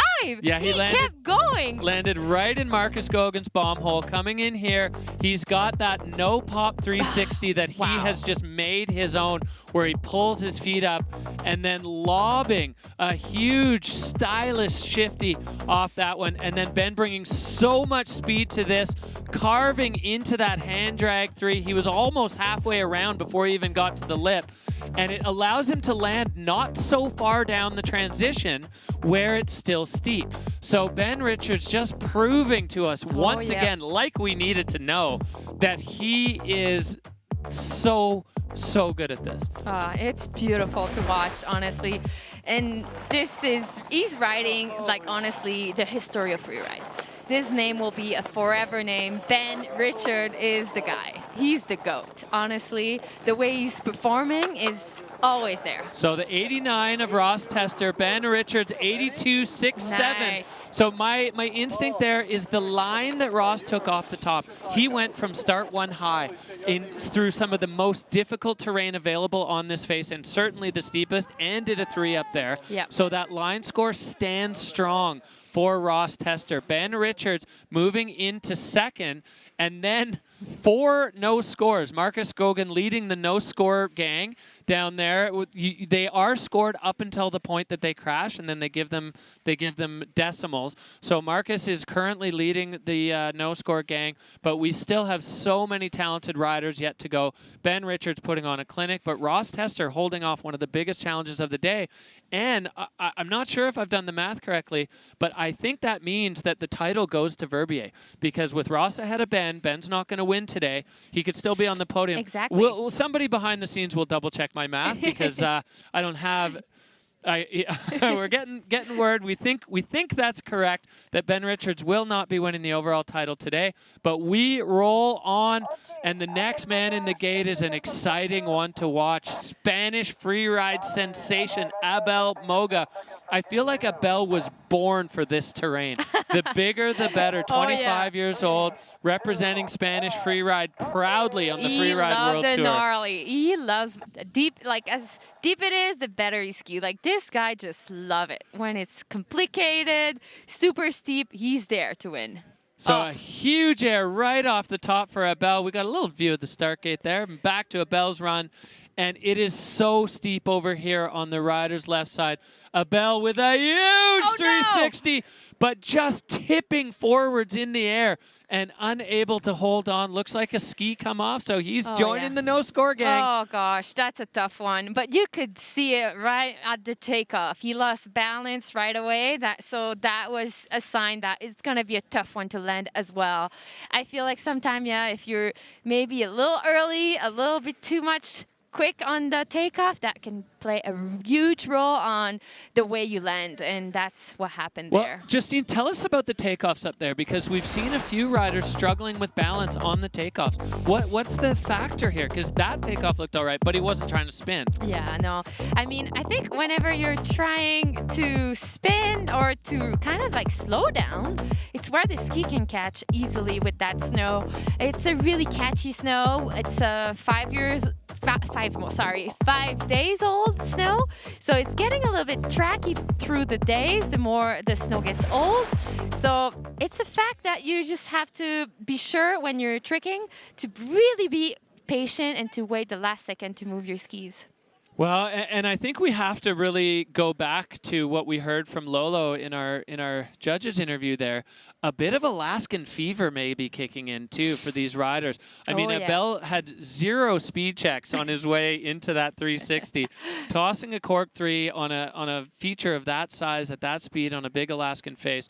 It's a big ask at the best of times, and we are seeing some of the best skiers in the world just maybe pushing a little bit past the edge of the envelope here. Well, you know, those boys have been through a big cut for final at first, so it's already been a few months that they're really under stress and under a lot of pressure to get through the cut. And now that the cut is over and you're in final, there's also this effect of you want to just like have fun and do the run of your life. And, you know, like you're already on the cut. So why not having fun and do the line that you've always been dreaming of? So in a way, I think there's both sides. There is this way of like, you don't have nothing else to lose right now and let's just go for it. And also maybe also the snow factor. Yeah, riders completely free off the leash, and everybody wants that highlight reel run. Everybody wants the one that is going to be replayed all over Instagram, all over YouTube, all over every TV news outlet when you've just done the most sensational run of a lifetime here in Haines, Alaska. Everybody wants that.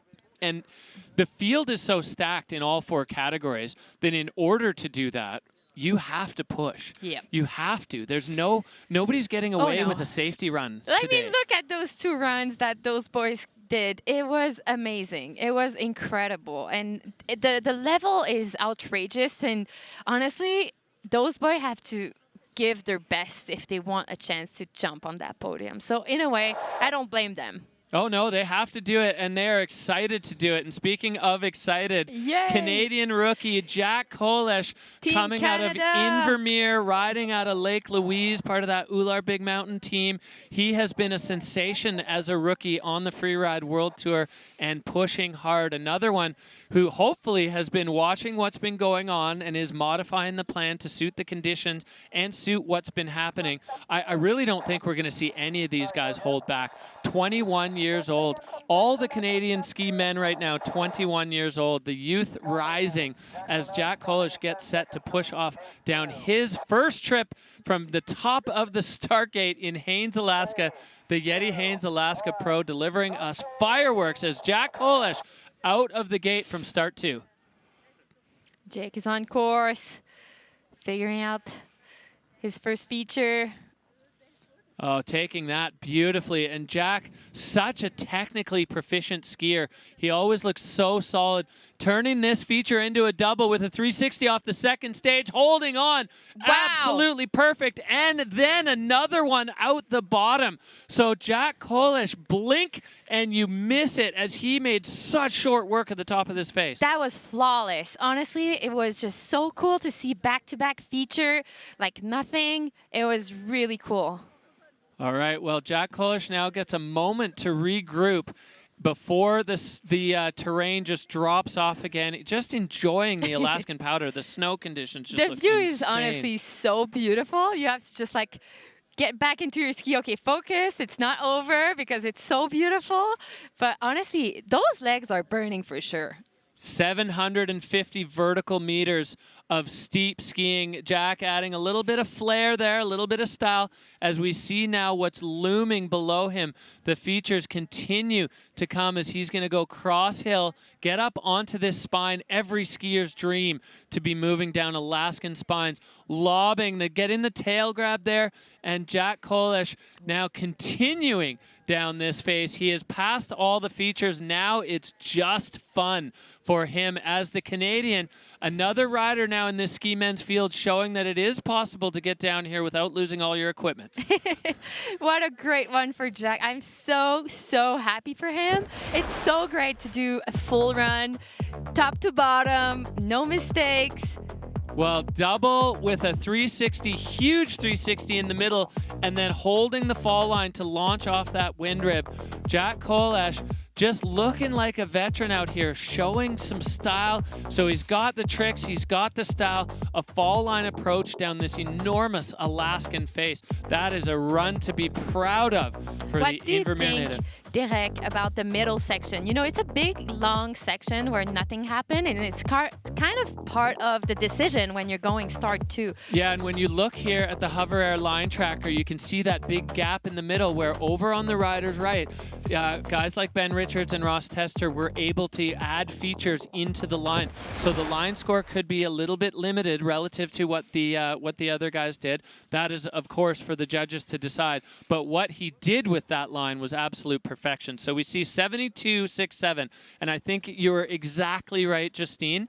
Executed flawlessly, but the line on that side just not, it's not as full. Yeah, the flawless, and you really need that dynamic back-to-back feature, something that have a lot of fluidity, and that's for sure paying a lot today. Yeah, so line score is king in Freeride. Ross Tester, Ben Richards, Jack Kolish. That is your 1, 2, 3. As we are over halfway through, we only have 5 men left in the category, but every single one of them capable of throwing hammers. The next man here, Finn Powell, riding out of New Zealand. Incredible. The style that Finn has on his skis. He's, you know, he grew up in the Whistler Freeride Club in his summers and then spending his winters skiing in New Zealand on the New Zealand Junior Freeride Tour. Dion Newport, a huge mentor of Finn, 23 years old. He's got his twin brother, Locke, who is also a huge force in the freeride world. And these guys have just pushed each other, you know, time and again. I think for me, one of the real standouts of Finn Powell's riding is style. Oh, yeah. I mean, I think that's also something that the Kiwi have so much in common. They have like a way of skiing that it's always flawless. Like, they don't bother. They just land, those feet always squeeze together. It's really, really impressive to ski, like to see them. It's for sure textbook for me. All right, well, here we go. Finn Powell going into this feature that has given some other riders trouble. Oh. And oh no. Oh no. Finn getting absolutely tossed. The second step of that double is so short. I think it's way shorter than the riders think it is. I think it's the deadly double up there. It's clearly different than what we seen in 2016, in 2017. It's because we watched all those comp, and it was a different amount of snow, and this year it looks like it was a little bit less, and they're approaching those double with a little bit too much speed, and then they're kind of like completely out of timing in the air, and then here we go. We're gonna see on replay. So we see he didn't take much speed, but it was too much. And then Finn just going for a ride, luckily going over all of those rocks. So it was a clean snowfall, and we saw him wave right away when he got up, so he is okay. But you almost have to come to a complete stop for that to work. And Finn immediately in the air, you could tell he knew he was in trouble. And I mean, he flew on that tomahawk, absolutely tumbling down this face. Nothing it's all good. Just the heart is broken, but nothing else. I mean, it's always so frustrating for us athletes, but in a way, it's part of the sport. It's oftenly happening, and when you're taking risk, you also sign for those risks that you might lose a ski and you might crash. And yeah, it's really tough, and we kind of have to live with that. Yeah, the glory and the heartbreak of Freeride right there, and the consequences up here on these Alaskan faces are as real as it gets. So we've teed up, while we wait for Finn to get reunited with his gear, we've teed up a replay of Ross Tester's run, the man who's sitting in the hot seat. Justine, he skied before you got here, so this will be the first time you get to see it. Awesome. As we take a look, Ross Tester started from start one high, the only one to go from there. And you can see just how steep it is. Oh, wow. As that looming beneath him, the slough absolutely ripping, and he went in with such an aggressive attacking approach. This is really impressive. It's so steep up top. To do a 360 on this ginormous cliff, wow. He was here to win. Yeah, back in control right away, just through this labyrinth of rocks. Keep in mind, it's completely convex. That means the ground rolls away from you. So he can barely see where he's going. He's trusting his scoping. And Ross Tester with that committing 360 up top, coming down here, launching another 360. I mean, it had all the elements, and he's still, and this is where we see, I think, the real contrast with the run of Jack Kolesh.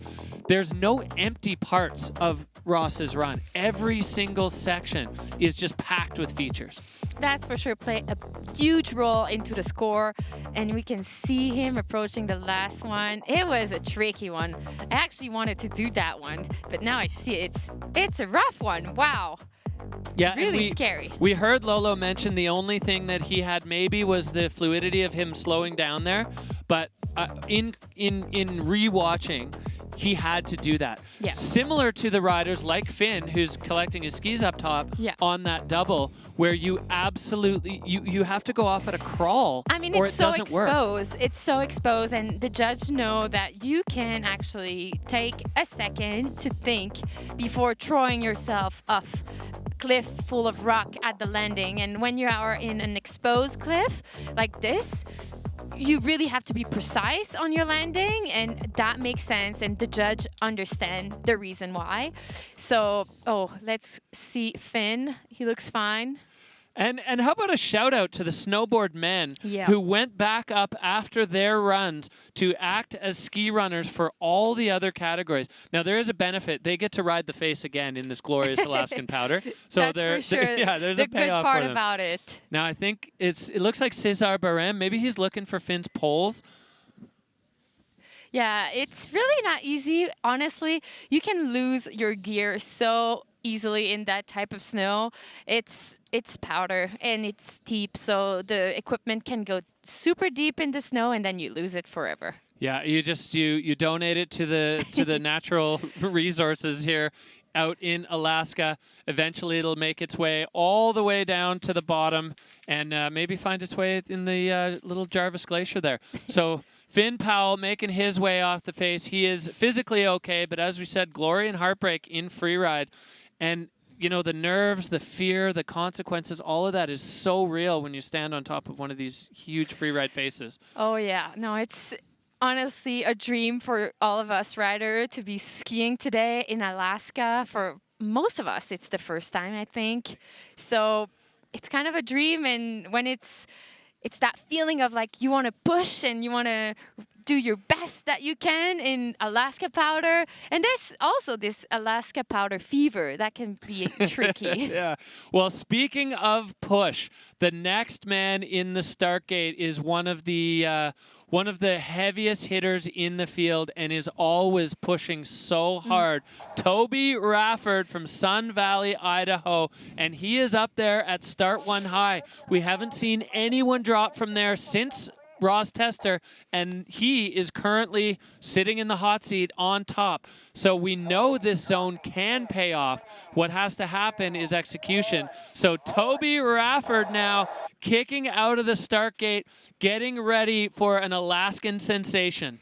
Swinging the arms, saying he's ready, and he's dropping in.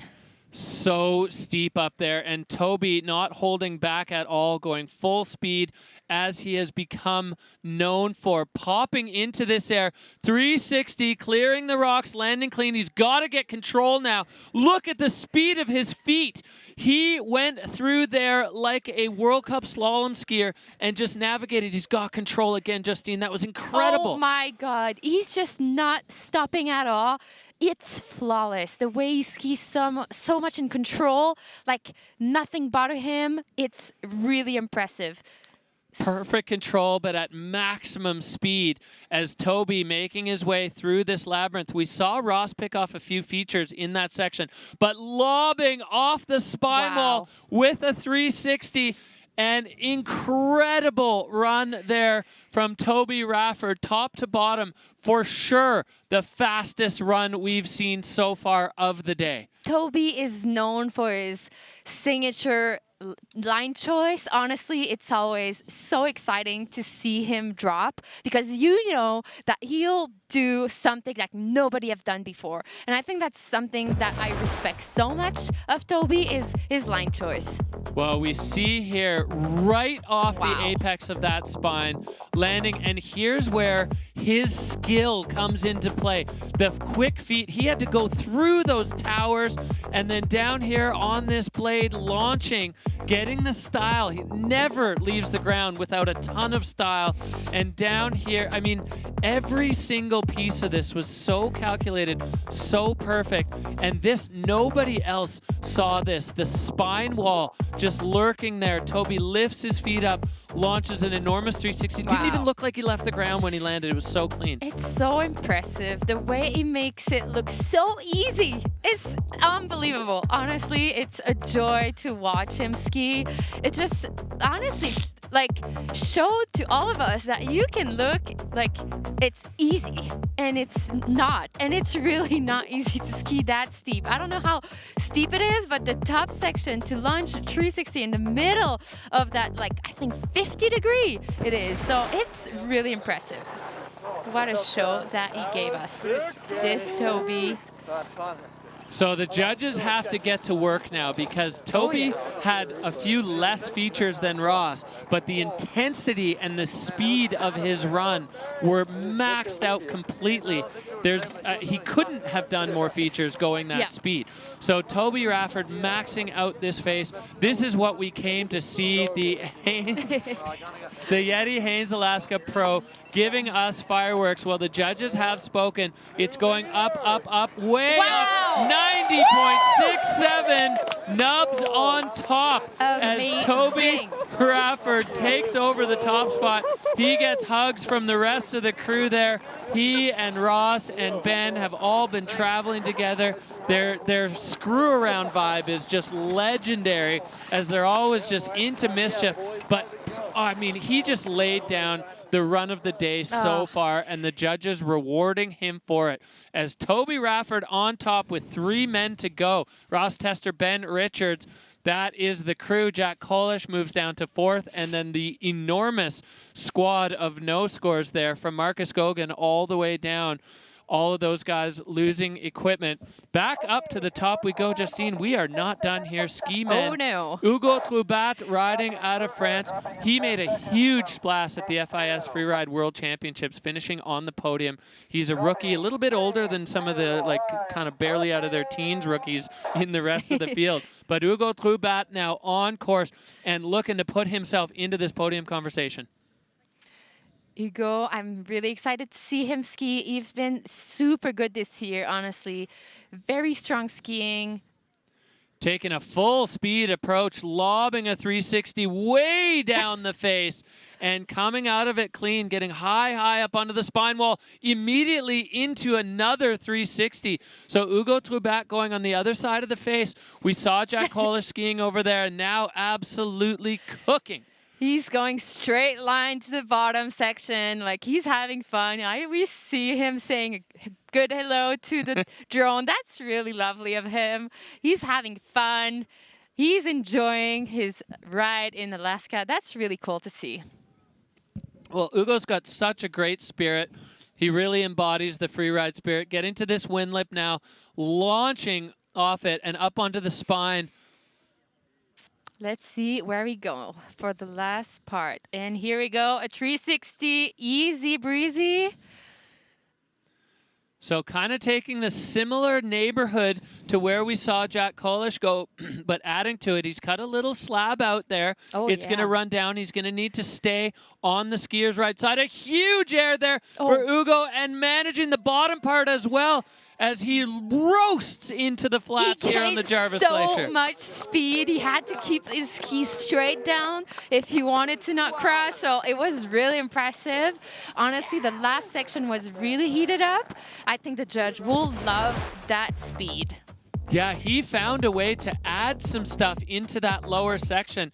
So Ugo getting things started with a really clean air and then lining up for this high speed. Oh, that's the same one again from the drone angle. Then he lined himself up for this high speed attack approach here. We see his dad there. He is stoked, going flying all the way down on that 360. And then another one right away. So Ugo Troubat really maxing out this side of the venue. Similar line to Jack, but definitely with more features in play for Ugo. Oh yeah, he played it smart. So we had a little moment there. This powder grabbed his ski just for a second. Sometimes the snow is so cold that it's sticky, and it creates that type of feeling where you're like, oh, holding on one leg. And yeah, he managed so well. I'm really glad for him that he managed to do a good top to bottom run. Yeah, and making that bottom feature airing into the couloir into a double just with raw speed. So the judges are getting to work now. They have 1.5 kilometers of width on this venue, so there are so many options. Really, the only limitation is your creativity. You can see his dad is absolutely fired up there. Yes, I think that's kind of the cool part about this venue is today we might not see any run that is similar or the same because we have such a large and big venue. So everyone can really create their own line, and there's no perfect line. And I think that's what I love the most about freeride. Yeah, it's the beauty of the sport. You're only limited by your own creativity, and even more so on a face that's this big. Sometimes we do see riders funneled into certain features on competition venues because they know that's where they need to go if they want to get a good score. This one, there are good scores available all over the place. So the judges really getting to work now, crunching that run against the categories, 5 categories, of course: line, control, fluidity, technique, and air and style. Ugo managing all of those. I'd say of all of them, fluidity was maxed out there. So here we go. Let's see. It's going way up, 89.67. He jumps into second, just a fraction over the score of Ross Tester. So the judge is absolutely loving it. Hugo's father absolutely loving it there. This is so cool. And Ugo Troubat proving that skier's left side of the venue can play. So 96.7, 89.6.7's a theme here. 6-7, you know it. Yeah, the judges, they're suffering from brain rot along with the rest of the world. Oh, but honestly, it's so cool to see those riders having fun. All right. Back to the top we go. Timo Rolshoven, just got to throw out, he's wearing my coat. He lost all his gear, but luckily Peak Performance coming in clutch as Timo Rolshoven flying into the start of this run. He has none of his own gear on his body right now, so really making do. The freeride community proving the giving spirit there, as the German rider flying across that cross-section out on the rider's left with a huge 360 there for Timo and finding incredibly precise transition. Timo is honestly one of the chillest rider I know. This guy is right now skiing with a different pair of skis and make it look so easy, flawless. He's having such an amazing attitude, and honestly, like, he's been missing few competition this year because he had exam and school didn't want him to miss those exams. And he still managed to make the cut and be here today and ski in Alaska with a different pair of ski. This guy is amazing. Yeah, the only thing on him that's his own are his ski boots. Everything else is borrowed from the rest of the freeride community here. Timo Rolshoven flying off with another 360, using those spine walls beautifully. And honestly, this just looks like so much fun. Oh yeah, he's enjoying himself, clearly. Spinning the other way, so showing that versatility. Timo Rolshoven has spun both ways. You can see the slab that cut out from a previous rider's track there, and Timo getting down into this bottom section. There's a stack there below him, popping double off the bottom and landing clean. Timo Rolshoven. So technical. This thing is so tough. You need to be on it. And look at him. He doesn't believe it in himself. This is so cool. And he blew a kiss to the camera. Oh, look at him. He's having fun. Well, as you said, Justine, he made the cut with one result. We only had 2 comps before the cut, and he had to miss the first one because he's doing an engineering degree, and they don't mess around in engineering. You can't skip your exam. Oh, no. So he showed up for Val Thorens, not knowing that was going to be his only competition that would count towards the cut, and he made it, and then delivered that on all borrowed gear. And you can hear the rest of the ski men's field. They are so hyped for him. Oh, I'm so glad for him. Timo managed to do such a great run, really playful, a ton of tricks. That's really his signature. But also, like, this guy just is having fun. Like, you can tell that he's just doing the best, always having a good smile up top. So there's the right 360 to complement the left side 360 that he did earlier. And this, Justine, so technical, so perfect, flying off that tower, which he had to air onto. Absolutely nailed it. Gonna love it. Honestly, that's what I love about this run. It was a good mix of technical alpine, and the judge loved that, and also a lot of tricks and a lot of feature, and I think that's a good balance. It's always what we're trying to aim for, is that balance of trying to do it all. Well, there's a happy man right there. Timo Rolshoven completing his run here in Haines. A 79-point run, so it's going to move him into 5th, I think just ahead of the run of Jack Kohler. So a top 5 finish here in Haines is nothing to sneeze at. Now, it's not done yet. It's not a top 5 yet, because we do still have one rider left on top of the mountain here in Haines. As we sit, Toby Rafford, Ugo Trubat, Ross Tester, Ben Richards, and Timo Rolshoven. That is your top 5. And then from Jack Kohler down, every single other rider has lost their skis. So a tough day, but also a glorious day here in Alaska, as we're seeing a real contrast in what people are able to do. So the last man standing, Victor Hale Woods, coming out of Verbier. He was a standout on the junior tour, competing at the Freeride Junior World Championships, and then making his way through the qualifiers, through the challengers, and finding himself at 23 years old, a rookie on the tour, and making the cut.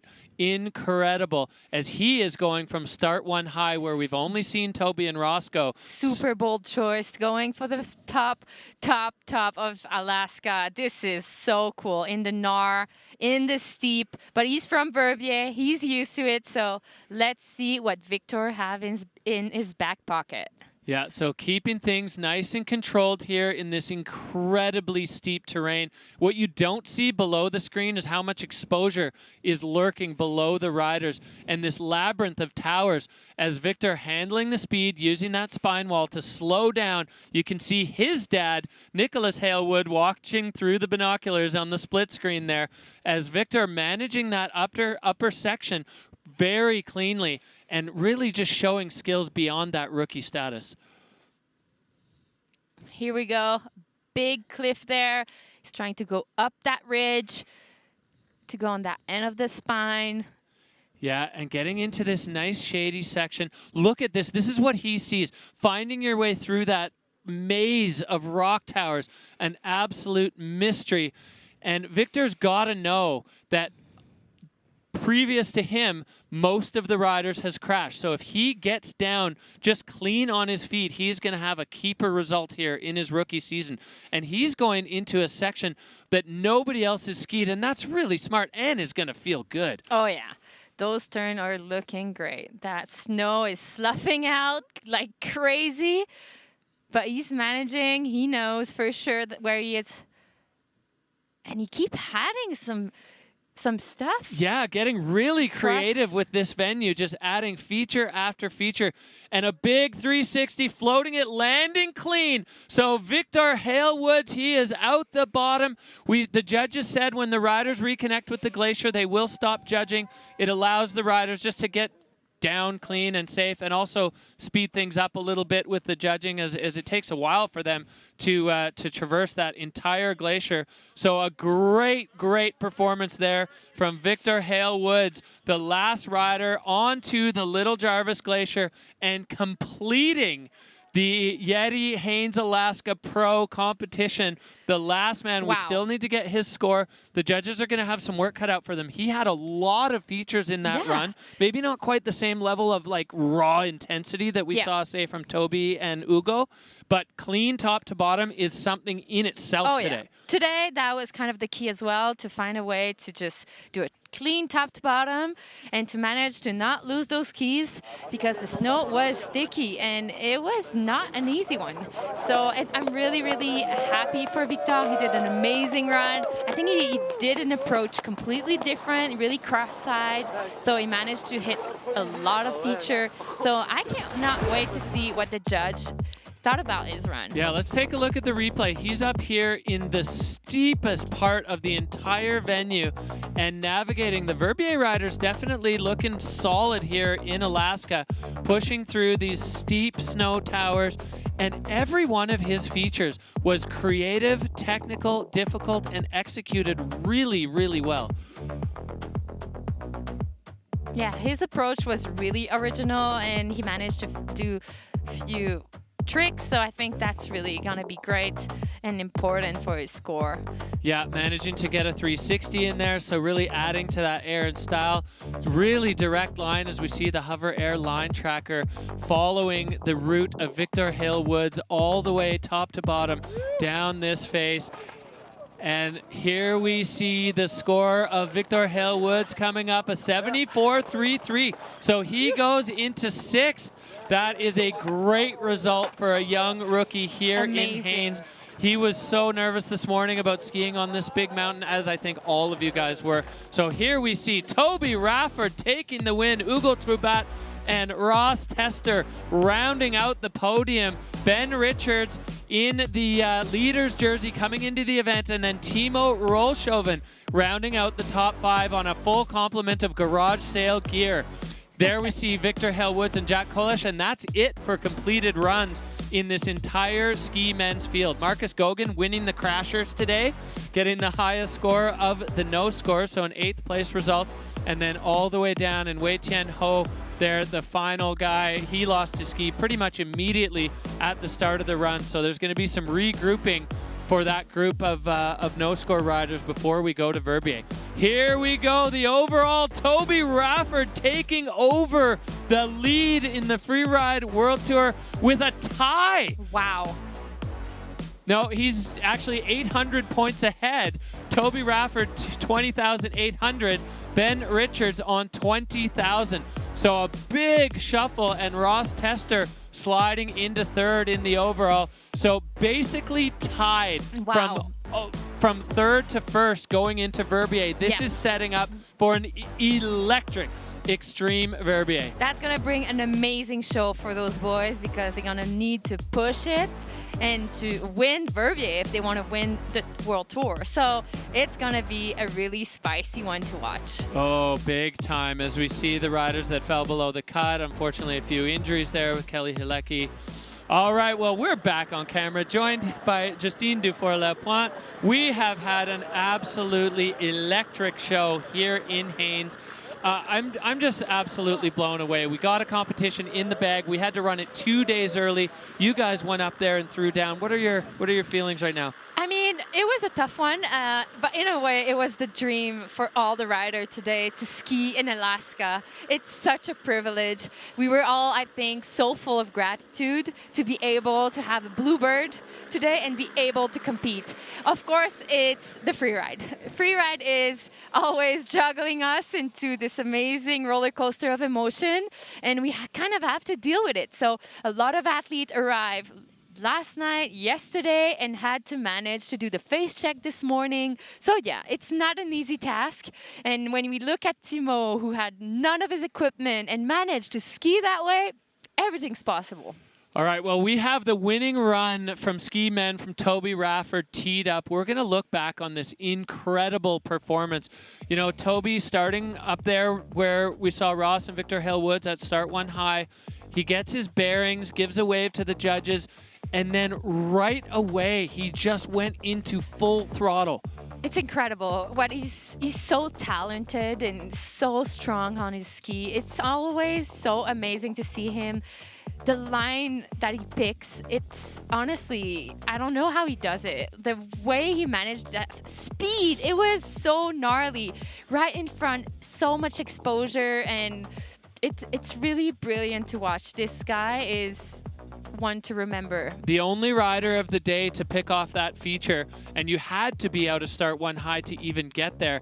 And then the hits just kept coming as Toby Rafford airs into the maze, lines up this spine wall that, again, nobody else looked at, and takes it at full speed with an enormous 360 all the way down. Perfect transition.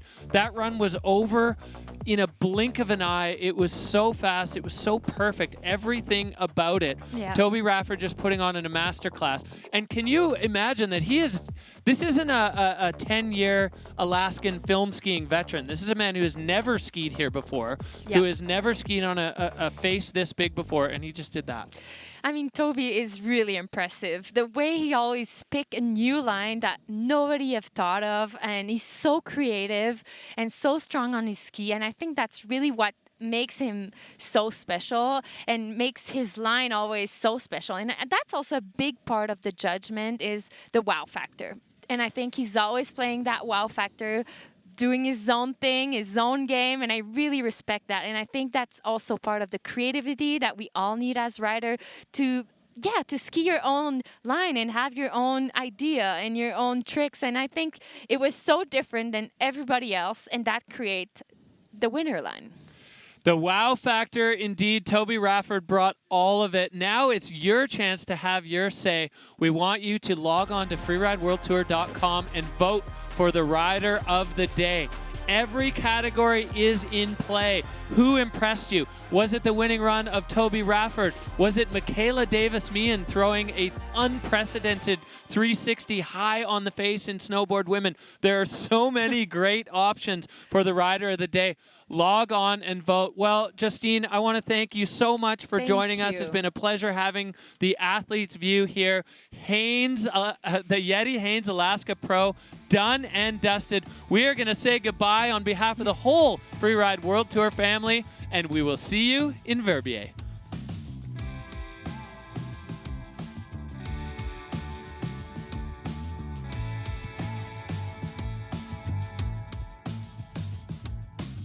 The best riders on the best mountains. Yeah, I guess a big difference is the amount of exposure, more risk, especially at the top of this venue. Well, the whole thing in the back is pretty gnarly, so definitely have to be on. World champions will be crowned on the hallowed grounds of Verbier, the ancestral home of competitive freeride. Welcome to the extreme. It's hard to prepare for how it feels standing in the start gate because the top part is way steeper and gnarlier than you think. Going into Verbier, it doubles up because it's the most serious face we compete on. This is the final showdown, and we couldn't ask for a better arena. The YETI Extreme Verbier